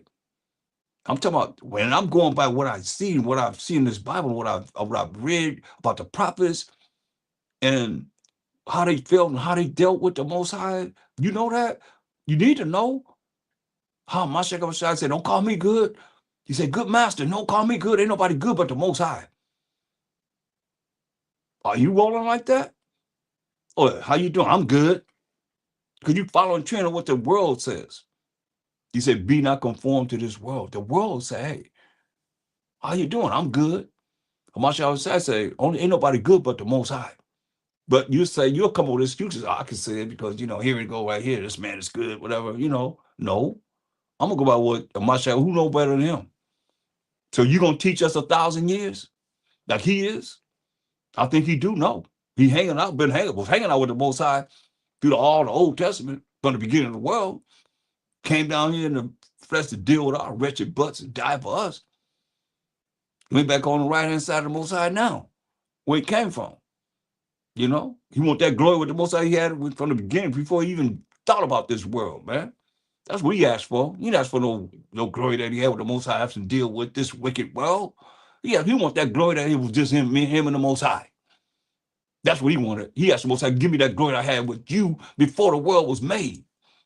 In John 17:5, when he was praying to the Most High, he didn't care about everybody else. He was asking for the glory he had with the Most High alone, as the top angel of the Most High. How was it? Because everybody obeyed them. Everybody was in order. Nobody was out of order. But here we are now, like we something powerful. We ain't nothing as we got to be. But show me what a Mashiach going to teach us for 1,000 years of the Most High, that he ain't got to come and teach us. You could teach us. He said, many won't come in my name and say, I am Mashiach. Who doing that? That's why we got to be humble, man. That's what he say. So I say, through the grace given unto me, to every man that is among you, not to think of himself more highly than he ought to think, but to think soberly, focus on being humble, according as the Most High have dealt to every man the measure of faith in him. You got to think soberly, man. You got to be focused on what it is that you need to be focused on. He gave you that little, take that little and run with it. But don't think you all that. We ain't nothing, man. For as we have many members in one body, and all members have not the same office. Everybody's not going to do the same thing. Everybody that come in the truth is not going to be no street teacher or going out there standing holding posts. You got different administrations in this truth. Everybody's not going to do the same thing. We got different members, but we don't have the same office.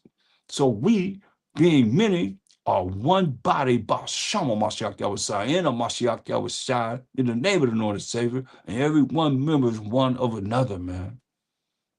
So we got having then gifts differing according to the grace that is given to us. You see, you have different gifts. It's not the same. Everybody gonna do the same thing. Whether prophecy, let us prophesy according to the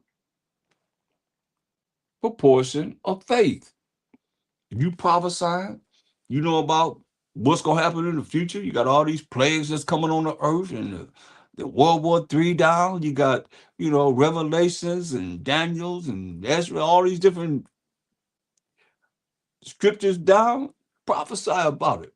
You say, or ministry. These different administrations of being in the truth or ministry. Let us wait on our ministering, which is 30 to 50. It said, or he that teaches on teaching. Teaching, your teacher, wait on those teaching through the faith of the Most High.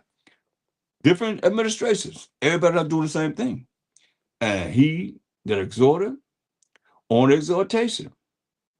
He that giveth, let him do it with simplicity. See, somebody's giving, let him do it with simplicity. Not over, zealous and look what I'm doing, look what I'm doing. Simplicity. Keep it simple, or you be stupid. That's KISS. You say, he that ruleth with diligence, he that serveth mercy with cheerfulness. See, it's got to be, he's giving you these different administrations that people are going to be doing, and everybody don't do the same thing. Everybody going to be in the same position to do the same thing. In the truth, it says, let love be without dissimulation. Abhor, hate that which is evil. Cleave to that which is good. You know?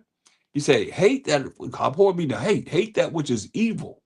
Cleave to that which is good. So a lot of people, they don't realize that they are operating in evil when it's contrary to the way we should act in operating in the truth, before the Most High. That's why it hurts, it's hateful.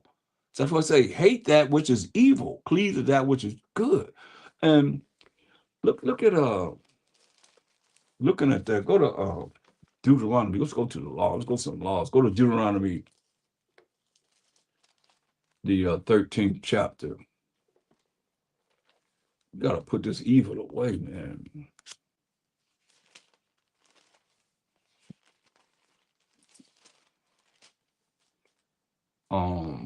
Let's start at verse 1. Deuteronomy 13:1. If there arise among you a prophet or a dreamer of dreams, and giveth thee a sign or a wonder, give you a sign or wonder. Like they was predicting that the world was going to end. What was that, the 23rd of last month or something of that nature? It was some date that it was given. Only the Most High know, y'all. How much I would say I don't know. Nobody know. Angels don't know. Nobody know but the Most High. I'll show you that.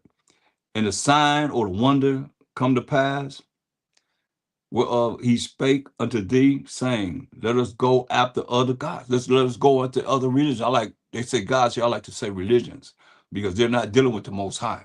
They're not dealing with the power of Abraham, Isaac, and Jacob. Not what this Bible is talking about. It says, whereof he spake unto thee, saying, let us go after other gods, other idols, other religions for us today, which thou hast not known, and let us serve them. These gods that these other religions are involved in, because they're not dealing with the power of Abraham, Isaac, Jacob, Jacob being the forefather of the 12 tribes of Israel, who are Judah, Benjamin, Levi, Simeon, Zebulun, Ephraim, Manasseh, Gad, Reuben, Naphtali, Asher, and Issachar. That's our nation. That's the 12 tribes. So they're not dealing with them. That's who the Most High says going through the gates. 3 tribes on the north, 3 tribes on the south, 3 tribes on the east, and 3 tribes on the west. That make up the 12 tribes of Israel going through them gates. And that's in Revelations 21 and 12 down. So, I mean, come on. If they're not dealing with the Most High power, Abraham, Isaac, Jacob, they said that's his name forever. Hey, who they dealing with? That's another God, another power. Let us go after other gods, which thou hast not known, and let us serve them. Say, thou shalt not hearken, thou shalt not listen unto the words of that prophet or that dreamer of dreams, for the Most High your power proveth you to know whether you love the Most High, your power, with all your heart and with all your soul. And the only way you love the Most High, I tell you in 1 John in the New Testament, 5 and 3. But it's the love of the Most High that we keep his commandments. His commandments are not grievous. See that? So they're not teaching you to keep the commandments of the Most High, are they? What preacher is? What teacher is? What minister? What pastor? That just went through sleeping in tents. As the Most High said, we got to do it, keeping the Feast of Tabernacles. The first day was a holy day, and the last day a holy day. They teaching that? No. Bing, they're gone. It said, ye shall walk after the Most High, your power. Yours a personal possessive pronoun showing ownership. He said, we're supposed to walk after the Most High, our power, your power, and fear him. Hear that? Fear him. Be afraid of him. Be scared of him. And keep his commandments. See, there it is. Keep his commandments. They're not keeping the commandments, and obey his voice. And ye shall serve him and cleave unto him. See that? That's how you depart from evil. He said, and that prophet or that dreamer of dreams shall be put to death, because he has spoken to turn you away from the Most High, your power, which brought you out of the land of Egypt and redeemed you out of the house of bondage, to thrust thee out of the way which the Most High thy power commanded thee to walk in. So shalt thou put the evil away from the midst of thee. You're supposed to get rid of that, man. You're supposed to stand and just deal with what it is that we know is off. Nah. Deuteronomy 17. Start at verse 2. If there be found among you within any of thy gates, which the Most High thy power giveth thee, man or woman, that have wrought wickedness in the sight of the Most High thy power, in transgressing his covenant, his laws, statutes, commandments, he's serious about this, and have gone and served other gods and worshiped them, either the sun or moon, or any of the host of heaven, which I have not commanded. You know, some of these symbols, man,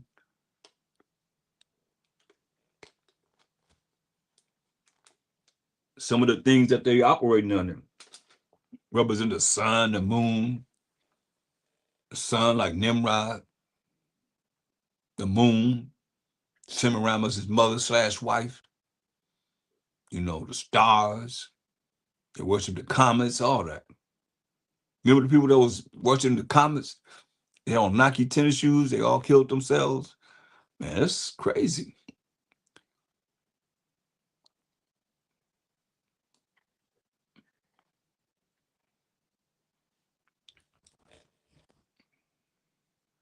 Once again, Deuteronomy 17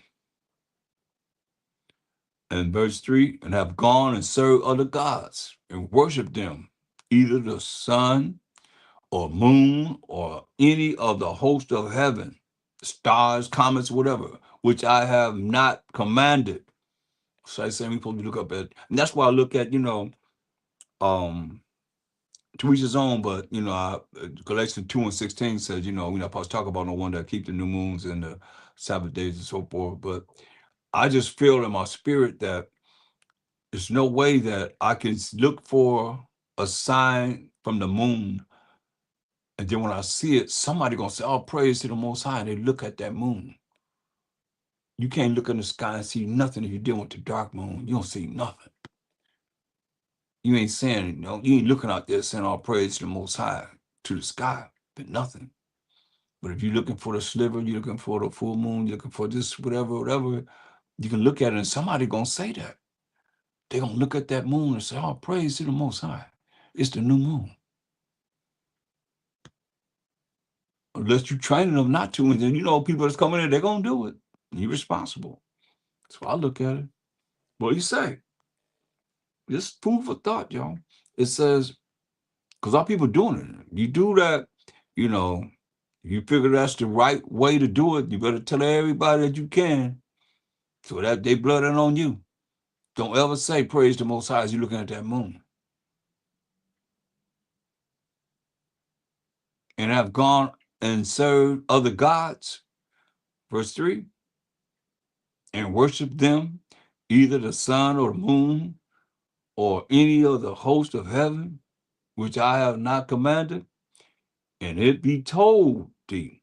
You hear they doing this, and thou hast heard of it, and inquired diligently. You did your diligent search and inquiring.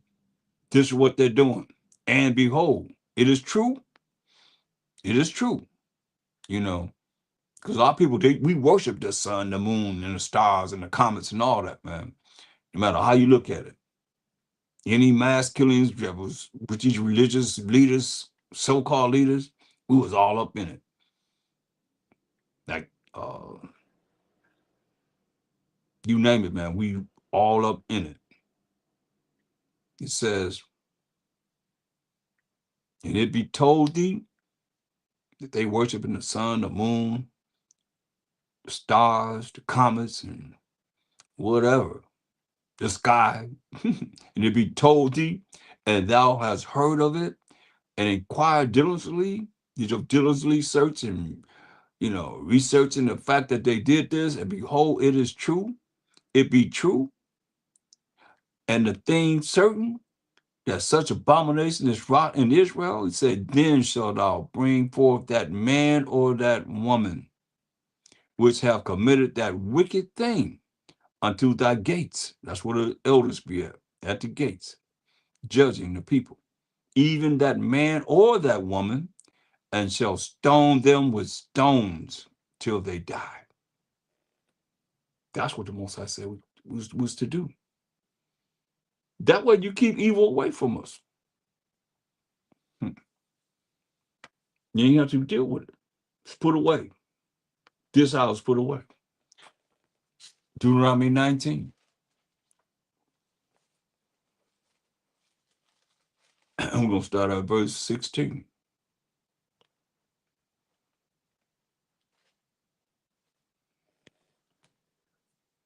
If a false witness rise up against any man to testify against him, that which is wrong, you telling a lie on someone. Then both the men between whom the controversy is, the one they lied on, the one that's doing the lying, shall stand before the Most High, before the priests and the judges, which shall be in those days. And the judges shall make diligent inquiring on the matter. And behold, if the witness be a false witness, it be a lie, and have testified falsely against his brother, you told a lie against your brother,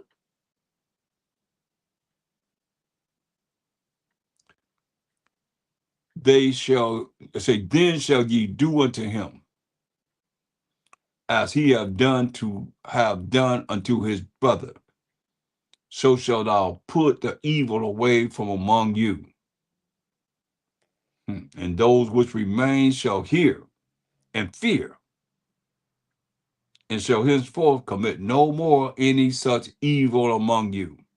And thine eyes shall not pity. Moses said, your eyes shall not pity, but life shall go for life, eye for eye, tooth for tooth, hand for hand, foot for foot.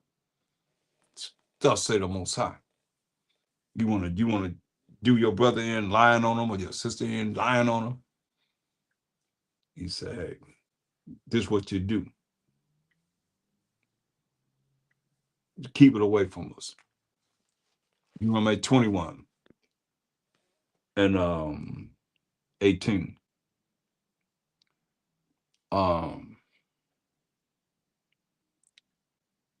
Verse 15. It says, if a man, Deuteronomy 21 and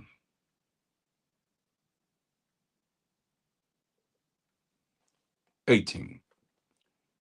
If a man have a stubborn and rebellious son, you got a stubborn and rebellious son, don't want to listen to you, don't want to do what you say do, which will not obey the voice of his father or the voice of his mother. The stubborn son don't want to listen to the father or the mother, right? And that when they have chastised him, will not hearken unto them, they chastise him, whooped his butt, or put him on punishment. Some did something to him. They let him know you wrong. Chastise him. Most High said, beat him on the side. Don't fret, they crying. Don't even worry about it. He said, they ain't gonna die. He said, then shall his father and his mother lay hold on him. Both of them get him. And bring him out unto the elders of the city and unto the gate of his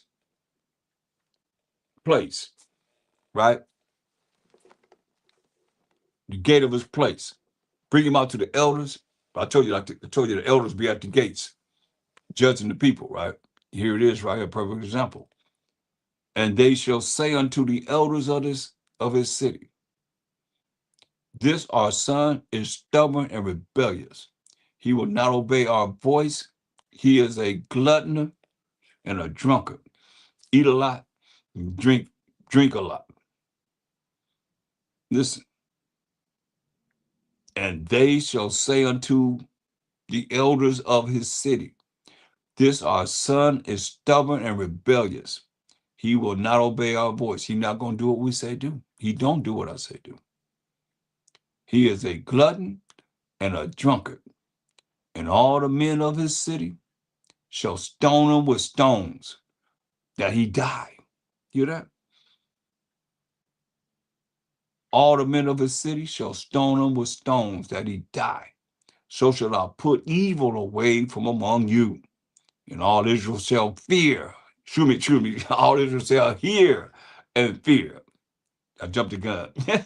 All Israel shall hear and fear. So like, you see how the Most High get our attention? He said, put him to death, stone him to death. You want to be a rebellious son? He said, put him to death. See, a lot of y'all probably can't relate to that because y'all caught up in this world. Y'all got this world got you all mesmerized, and food and with spells, I guess I could say. This is what the law says. And all the men of his city shall stone him with stones, that he die. What do you think? You think another son gonna be trying to be rebellious when they see this? So shall I put evil away from among you, and all Israel shall hear. They will hear about what happened and fear. What do you think the next son's gonna do? Because look, go to the commandment. Exodus 20, 20th chapter. It's the commandments. Exodus 20 and verse, for what we just went over, we can go over it. It says in verse 12, Exodus 20 and 12, it says, honor thy father and thy mother, that thy days may be long upon the land which the Most High thy power giveth thee. So they didn't honor their father and mother. They were put to death. We just read it, didn't we? They were stubborn and rebellious, didn't want to listen to the voice of their father, the voice of their mother. After they chastised them, they still was rebellious, brought them to the elders that's at the gates, and they stoned them. The men of the city stoned them to death, putting fear. They're going to hear other people, other Israelites going to hear, and they're going to fear. He also said, we went over this too in verse 16, thou shalt not bear false witness against thy neighbor. We went over that one too. If you do, say, hey, it was put to death. Y'all gotta see this. Gotta go over these laws too. So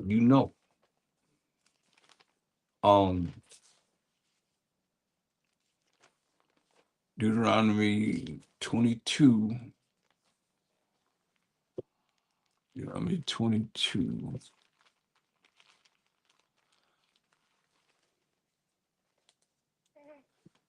And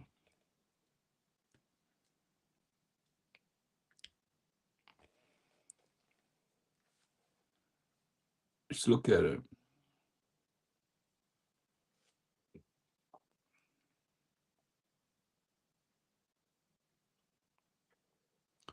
Okay, this is pertaining to well, let's read it. A man and his wife. Deuteronomy 22 and 13. We'll start there. If any man take a wife and go in unto her and hate her, he have sexual intercourse with her and hate her, and give occasion of speech against her, start talking about her, and bring up an evil name upon her, and say, I took this woman, and when I came into her, I found her not a maid. Then shall the father of the damsel and her mother take and bring forth the tokens of the damsel's virginity unto the elders of the city in that gate. So what he's talking about is when he went into her, he got married, and he went into her, she was not a virgin. Because see, our women was mainly virgins when we married them. So when the woman, when she went in to the wedding, we had what we call wedding chamber. Let me show you that. We had what we call wedding chambers. And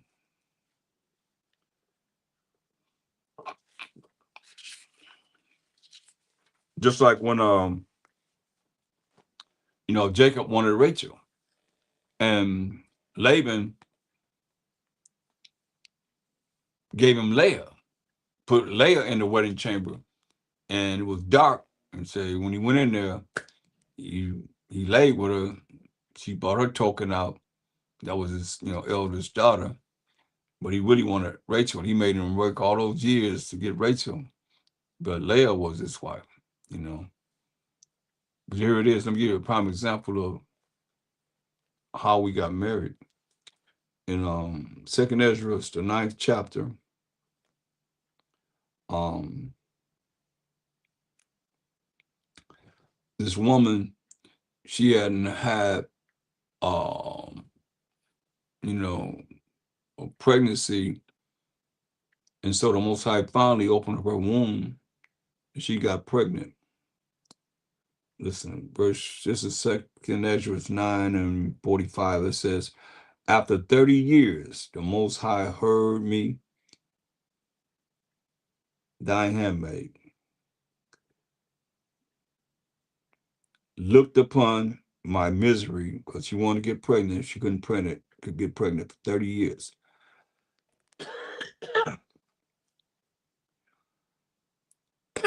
Considered my trouble, and gave me a son. And I was very glad of him. So was my household also, and all my neighbors. And we gave great honor unto the Almighty. Excuse me. Gave all praise to the Most High. That's a long time.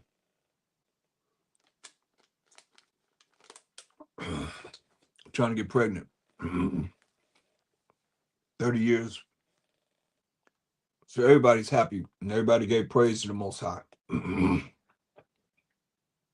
I nourished him with great travail. She had, great contractions when she had him. This is what I'm getting to. So when he grew up and came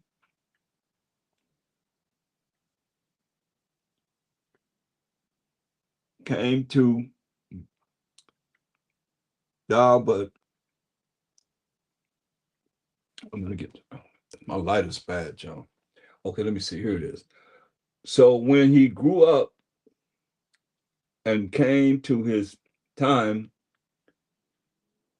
we in verse 47. All those want to know. Oh, second Ezra 9th chapter. That he should have a wife, made of feast, right? What we call, say, he grew up and it's time for him to have a wife, what we call a reception, okay? But this is called the wedding chamber, where they will go in the wedding chamber and we will be outside, like what we call a reception. Be out there waiting, having a good time, everything. They go in the wedding, they have a little room that they're going to the room, and the lady, if she's a virgin, or the maid, if she's a very young girl, if she's a virgin, then they have like what they call a cloth that she would lay on, and then when they had sex, then the blood would, from the hymen being broke, would fall onto the cloth. This is a tradition that and the custom that we did as Israelites. So now, chapter 10:1, it says, and it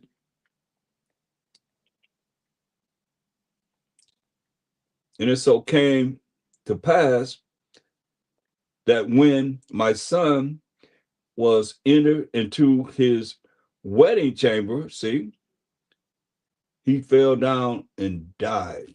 Oh, see. But that was our custom. He went into the wedding chamber and he died. Sad to say, but it's, you have to look at it. Wow, there had to be something for her to go through that, huh? But let's go back to Deuteronomy, the 22nd chapter. I'm just showing you how, this man he married to this woman. It started again. Deuteronomy 22 and 13. If any man take a wife and go in unto her and hate her, went unto her, had sex with her, now you hate her, and give occasion of speech against her, and bring up an evil name upon her, and say, I took this woman, and when I came in to her, I found her not a maid. Okay. Then shall the father of that damsel, or the damsel and her mother, take and bring forth the tokens of the damsel's virginity unto the elders of the city in the gate. So what she would do once they had sexual intercourse in the wedding chamber alone, then they come out and she would have her chastity, her cloth that her blood from her hymen being broke, and she would give it to her father. So he would keep it, right? Just to prove that she was a virgin, and he humbled her. So it says, so now the father and the mother coming to the elders of the city, that's where, in the gate. They're always at the gate, judging, right? And the damsel's father shall say unto the elders, you see the man speaking, not the woman, but the man speaking. Tell to the elders, I gave my daughter unto this man to wife, and he hated her. And lo, he hath given occasion of speech against her, saying, I found not thy daughter a maid. And yet these are the tokens of my daughter's virginity. Here goes his blood right here on this cloth, right here. And they shall spread the cloth before the elders of the city. Gonna spread that cloth out in front of the elders of the city. And the elders of that city shall take that man and chastise him. And they shall immerse him in 100 shekels of silver, and give them unto the father of the damsel, because he had brought an evil name upon a virgin of Israel, and she shall be his wife. He may not put her away all his days. But that's a condition. That's if, he came with accusation against her, and they bring the cloth before the elders, he'd be chastised. Sometimes it was like 39, 40 stripes less one. 39 stripes, man. You got to be beat with. My understanding from the elders, they said Joseph went through that with Mary before they came together to have the reception, like we call the reception, or the going into the wedding chamber and all that. But, that's another story. It say, but, verse 20, if this thing be true, and the tokens of virginity be not found for the damsel, you don't have that cloth of virginity, and it's true, she done went out there and, or she done lay with somebody else before she got with them, then they shall bring out the damsel to the door of her father's house, and the men of her city shall stone her with stones. Ooh, that she die. Y'all hear that? When the hoes in Israel, if she found out she did do this, then they shall bring out the damsel to the door of her father's house, and the men of her city shall stone her with stones that she die, because she hath wrought folly in Israel to play the whore in her father's house. So shalt thou put evil away from among you. See, these are the laws that we went by. If she did do it, run around sleeping with this man, that man, this man, that man. That didn't happen. It just didn't happen, y'all. Deuteronomy 24 and 1. If a man have taken a wife and married her. And it come to pass that she find no favor in his eyes, because he have found some uncleanness in her,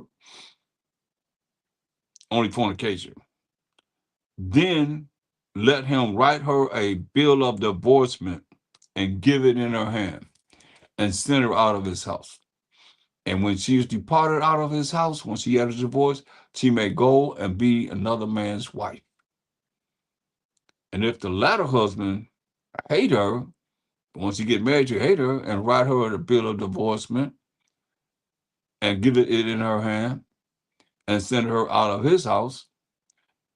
Or if the latter husband died, which took her to be his wife, she was married to someone, she got a bill of divorce, and then she married someone else, and that man died, her husband died, the one that she got with, the second husband, her former husband, which sent her away, may not take her again to be his wife.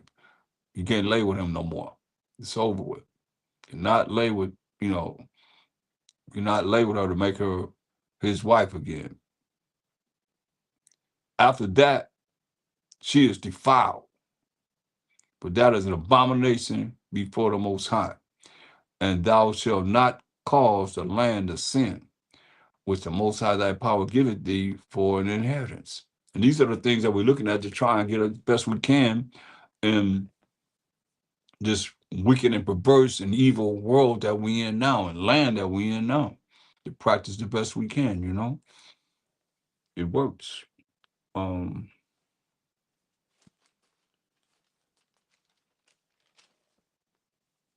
Job 22.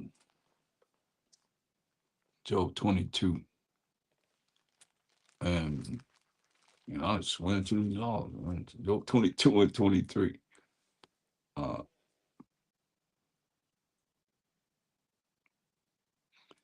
if thou return to the Almighty, thou shalt be built up. Thou shalt put away iniquity far from thy tabernacles. Got to get rid of the wickedness, man. 1 Corinthians 5:13. 1 Corinthians 5:13.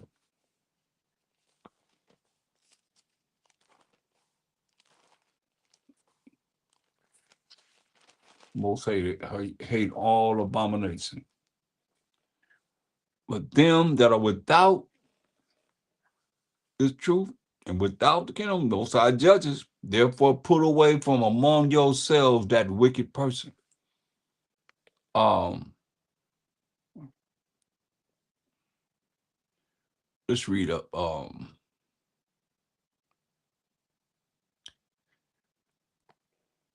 Okay, let's see. Um,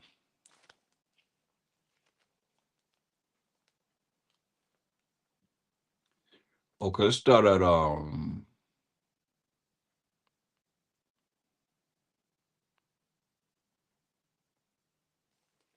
he's talking about a Masha Passover in verse 7. Purge out therefore the old leaven, that's the old wickedness, the way you have been in the past, that ye may be a new lump, new creature, new lump, new person. As ye are unleavened, meaning you're getting all this wickedness and evil and things that will make you not be holy, keeping the commandments of the Most High. For even the Mashiach, our Passover is sacrificed for us. And that sacrifice for the children of Israel.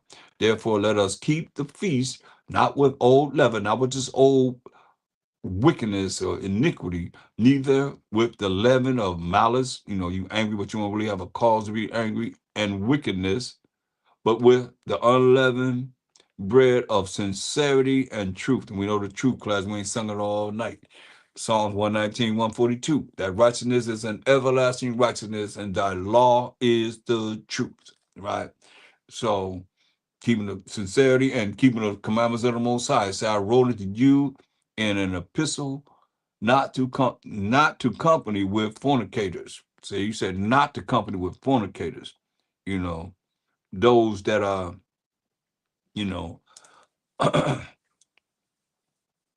especially following other gods, that's spiritual fornication.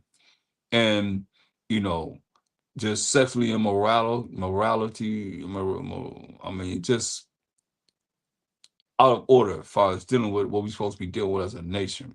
Yet not altogether with the fornicators of this world, or with the covetous that's desiring something that somebody have, or extortioners, or with idolaters, for then must ye need go out of the world. You know? If you don't have to deal with none of these people, you can't go to work. You can't even do your job, right? Think about it. Say, then you must go out the world. You might as well die. Because you're going to be dealing with these people who say, but now I have written unto you not to keep company if any man that is called a brother be a fornicator. Don't keep company with him. You know, because outside of what you got to deal with, you know, and what you can actually do and prevent on your own, you could do this. If any man that is called a brother be a fornicator, or covetous, or an idolater, or a railer, arguing all the time, or a drunkard, drunk all the time, or an extortioner, with such and one know not to eat this Passover with them, or the holy days with them. For what have I to do to judge them also that are without? Do not ye judge them that are within, but them that are without, the Most High judges. Therefore, put away from among yourselves that wicked person. Hear what he said? You got a right to put away from among you that wicked person that you know. I don't care who it is. Your daddy, your mama, your sister, your brother, your uncle, your aunt, your cousins, your children, your nephews, your niece, whoever, associates, friends, whoever. He said, put away from among yourselves that wicked person. For real. As it is written. I mean, this is what you're looking at. Well, we have to look at what it is that we're learning, and we change. Romans 16, 17.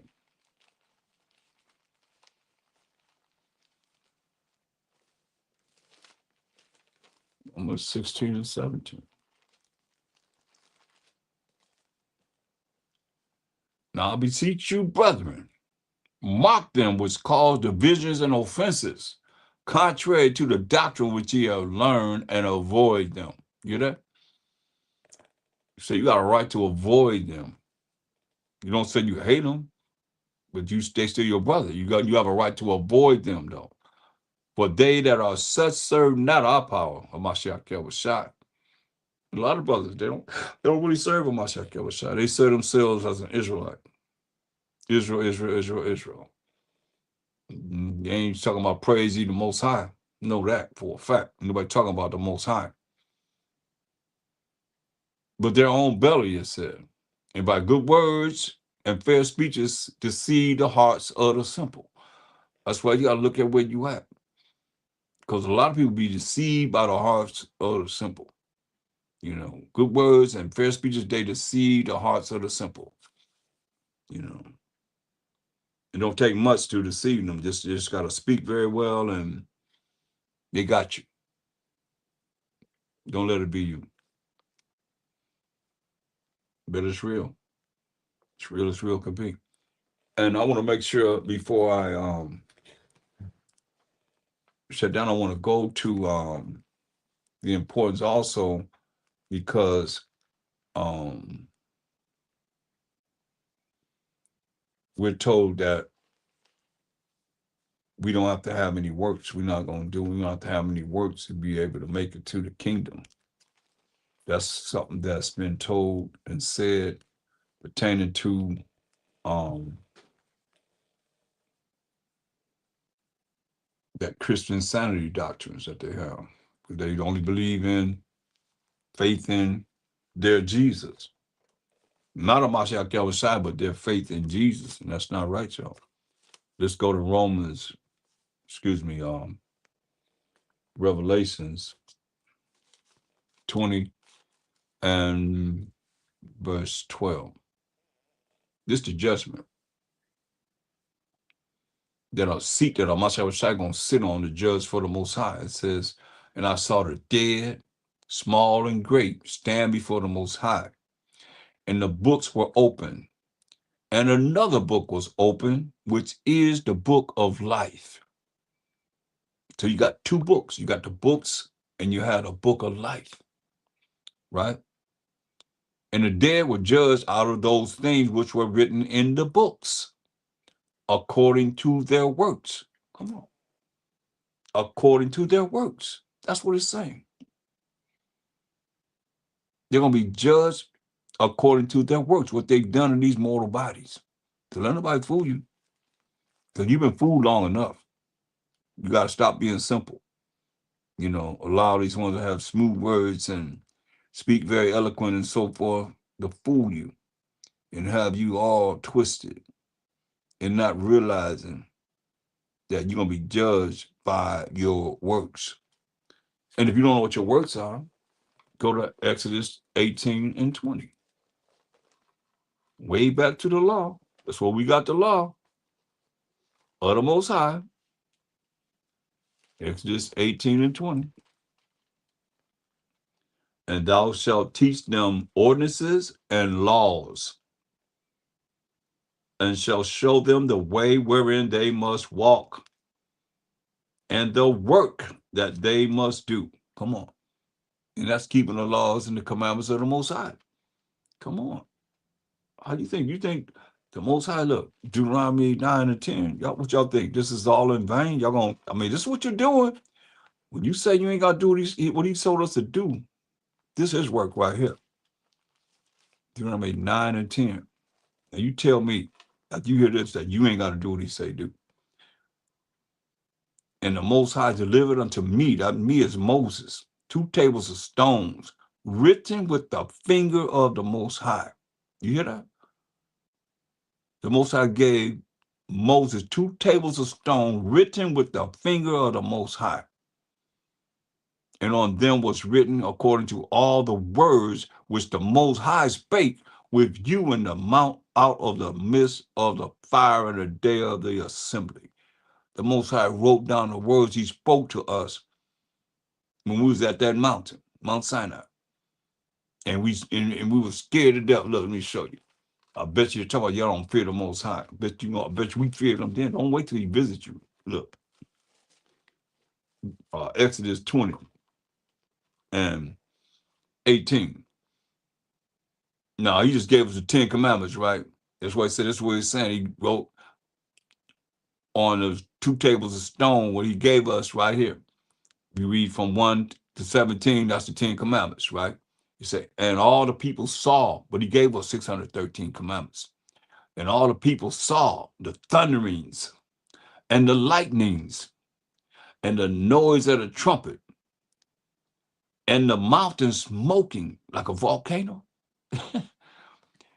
And when the people saw it, they removed and stood far, far off.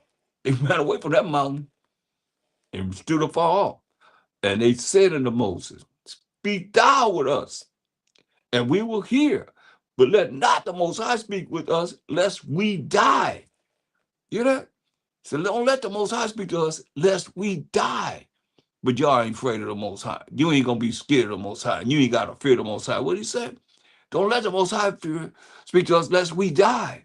And Moses said unto the people, fear not, for the Most High has come to prove you, and that his fear may be before your faces, that ye sin not. See, maybe that's what it is. Maybe that's what the Most High got to do. Maybe he got to bring his fear before your faces, that you won't want to sin. You won't want to call him B-A-A-L, which is L-O-R-D. You won't say it to any of your prayer, A-M-E-N, A-H-M-A-N, sing it and so forth. You know, I was there, but the Spirit showed me that what I'm telling you, that's offensive to the Most High. That's not honoring him. That's dishonoring him. Come on. He got to come up and show out to make you fear him. Oh, he can do that. Trust me. I don't even want to talk about it. The last time I talked about here, you showed up out here in Cali, man. Shoot. I'm talking about these people out here don't know no thing. He thundered and earthquake at the same time when I stood up to send the prayers up. Oh, come on. That's testimony right there. I mean, y'all better understand. You see what they said? In verse 19, and they said unto Moses, be thou with us. You speak to us, Moses, and we will hear. But let not the Most High speak with us, lest we die. That's how afraid they were. Wasn't no macho nothing right here. He said, let the Most High speak to us, lest we die. And what did Moses tell them? And Moses said unto the people, fear not, for the Most High has come to prove you, and that his fear may be before your faces, that ye sin not. And the people stood afar off. They still stood away from that mountain. And Moses drew near unto the thick darkness where the Most High was. You see, the Most High dwelled in thick darkness. And the Most High said unto Moses, thus thou shalt say unto the children of Israel. Did he say everybody? Since y'all want to say the strangers were with us? No, to the children of Israel. Ye have seen that I have talked with you from heaven. Ye shall not make with thee, ye shall not make with me gods of silver, neither shall you make unto you gods of gold. See, but what we do? Moses went up there for 40 days, 40 nights. What we do? He was getting, you know, it didn't take no 40 days, 40 nights to get no 10 commandments, y'all. He got 613 commandments. You got moral laws, civil laws, dietary laws, ceremonial laws, and sacrificial laws. Those 5 sets of laws, which make up the 613 laws that he got within those 40 years, right? 40 years of, excuse me, not 40 years, but 40 days and 40 nights. And 4 is an order of mercy, you see? But what we do, we made a golden calf. Say, this who brought us out of Egypt. Man, we cold-blooded, man. We cold-blooded. This who brought us out of Egypt. Sad. But I want to go to Jeremiah 12 and 16. Before I close down, I want all these nations to hear this. Everyone should hear this, and Israelites, so they can start bringing it out to them too, because this is real. And it shall come to pass. It's a future prophecy. If they, who are these other nations, will diligently learn the ways of my people. And my people is defined in Matthew 2 and 6. This is what they're supposed to be doing. Learning the ways that we're teaching this Bible. What's in this Bible that no one else is teaching like us? Because they haven't been called to teach. Matthew 2 and 6. And thou, Bethlehem, in the land of Judah, art not the least among the princes of Judah. For out of thee shall come a governor that shall rule my people Israel. So my people are the Israelites. So that's what he's saying. Jeremiah 12 and 16. And it shall come to pass, future prophecy, if they will diligently learn the ways of my people, to swear by my name. Yahweh, the power of Abraham, Isaac, and Jacob. Jacob being the forefather of the 12 tribes of Israel, the Most High liveth. As they taught my people to swear by Baal. And you cannot deny the fact that they did teach us to swear by Baal until this day, because Baal means Lord. Got to keep showing it. One day it's gonna click. I don't know how y'all justify it, but because nobody really came to me and said anything about this is wrong. When I showed you Baal, you see what it means? It means Lord. You see it for yourself. Just the Donovan Compact Bible Dictionary. In any dictionary, I got other dictionary. All the dictionaries say the same thing, you know. So they put it in the Bible. They put their God in the Bible, Baal, which is Lord. But I don't know why you can't really put the two together. Like, I'm Thomas, Tommy, and I'm Thawam. It's still me, isn't it? Baal still is Lord is Master. They put that in there. It's also Husband. You know, all these words go back to Baal. He said, as they taught my people to swear by Baal. And that's real. We even called them Baal in slavery, Lord, and so forth. And to this day, it's right here in the Bible. Can't deny it. I just showed you what it means. Lord in any Bible dictionary. Look it up for yourself. Ask Google. You know, ask AI, whatever, whoever, whatever. Ask it now because you know they're going to change it because, you know, nobody really bringing this out that I've heard, you know. I mean, if I was coming from One West, I mean, this is very important. Very, very important that we don't offend the Most High. Any way we can, I'm going to, if it's offending them, I'm looking, I don't want to do that. And I'm telling you, don't do it. I don't have to say it. You heard me say it all night long. I spelled it just now, but I don't say that. Ben stopped saying that. And a lot of Israelites, you know, they don't say it either.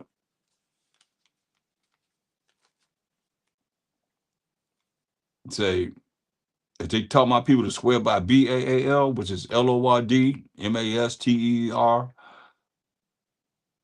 then shall they be built in the midst of my people. That's the remnant of these nations that can be built in the midst of us, you know. But if they will not obey, you don't want to do what he said do? By what?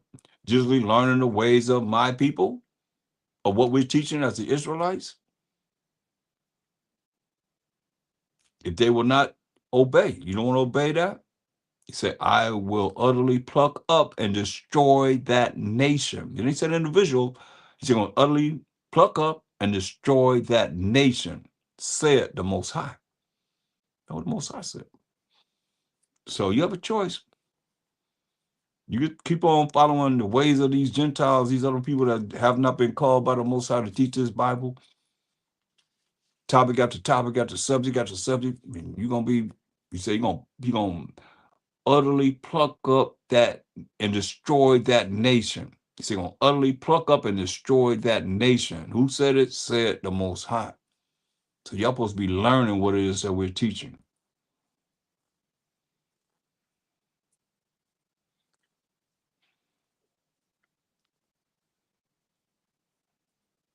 What you going to do now? You know, because the time is at hand.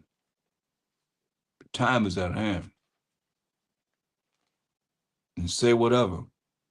You know, they support what it is that's said right there. And hopefully, you know, it's enough that's on the internet for everyone to be able to learn what it is we're teaching and stop dealing with this crisp insanity, man. Or you're not gonna be part of that remnant. You're not part of the remnant. You're not gonna be part of the remnant. And he said, hey, you don't wanna do right? You wanna do your own thing like you've been doing? He said, hey, you ain't ready to serve us? Isaiah 60:12. For the nation and kingdom that will not serve thee shall perish. Yeah, those nations shall be utterly wasted. Thus say the Most High. Verse 14, the sons also of them that afflicted thee shall come bending unto thee, and all they that despise thee shall bow themselves down at the soles of thy feet, of your feet, and they shall call thee the city of the Most High, the Zion of the Holy One of Israel. See that? Gonna call us the Zion of the Holy One of Israel. So they're gonna come, they're gonna bow themselves down at the soles of thy feet, and they shall call thee the city of the Most High, the Zion of the Holy One of Israel. Said, whereas thou hast been forsaken and hated, we as the Israelites, so that no man went through thee, I will make thee an eternal excellency, a joy of many generations. Thou shalt also suck the milk of the Gentiles, these other nations, and shalt suck the breast of kings, and thou shalt know that I, the Most High, am thy Savior, and thy Redeemer, the mighty one of Jacob. That's what the Most High said he gonna do.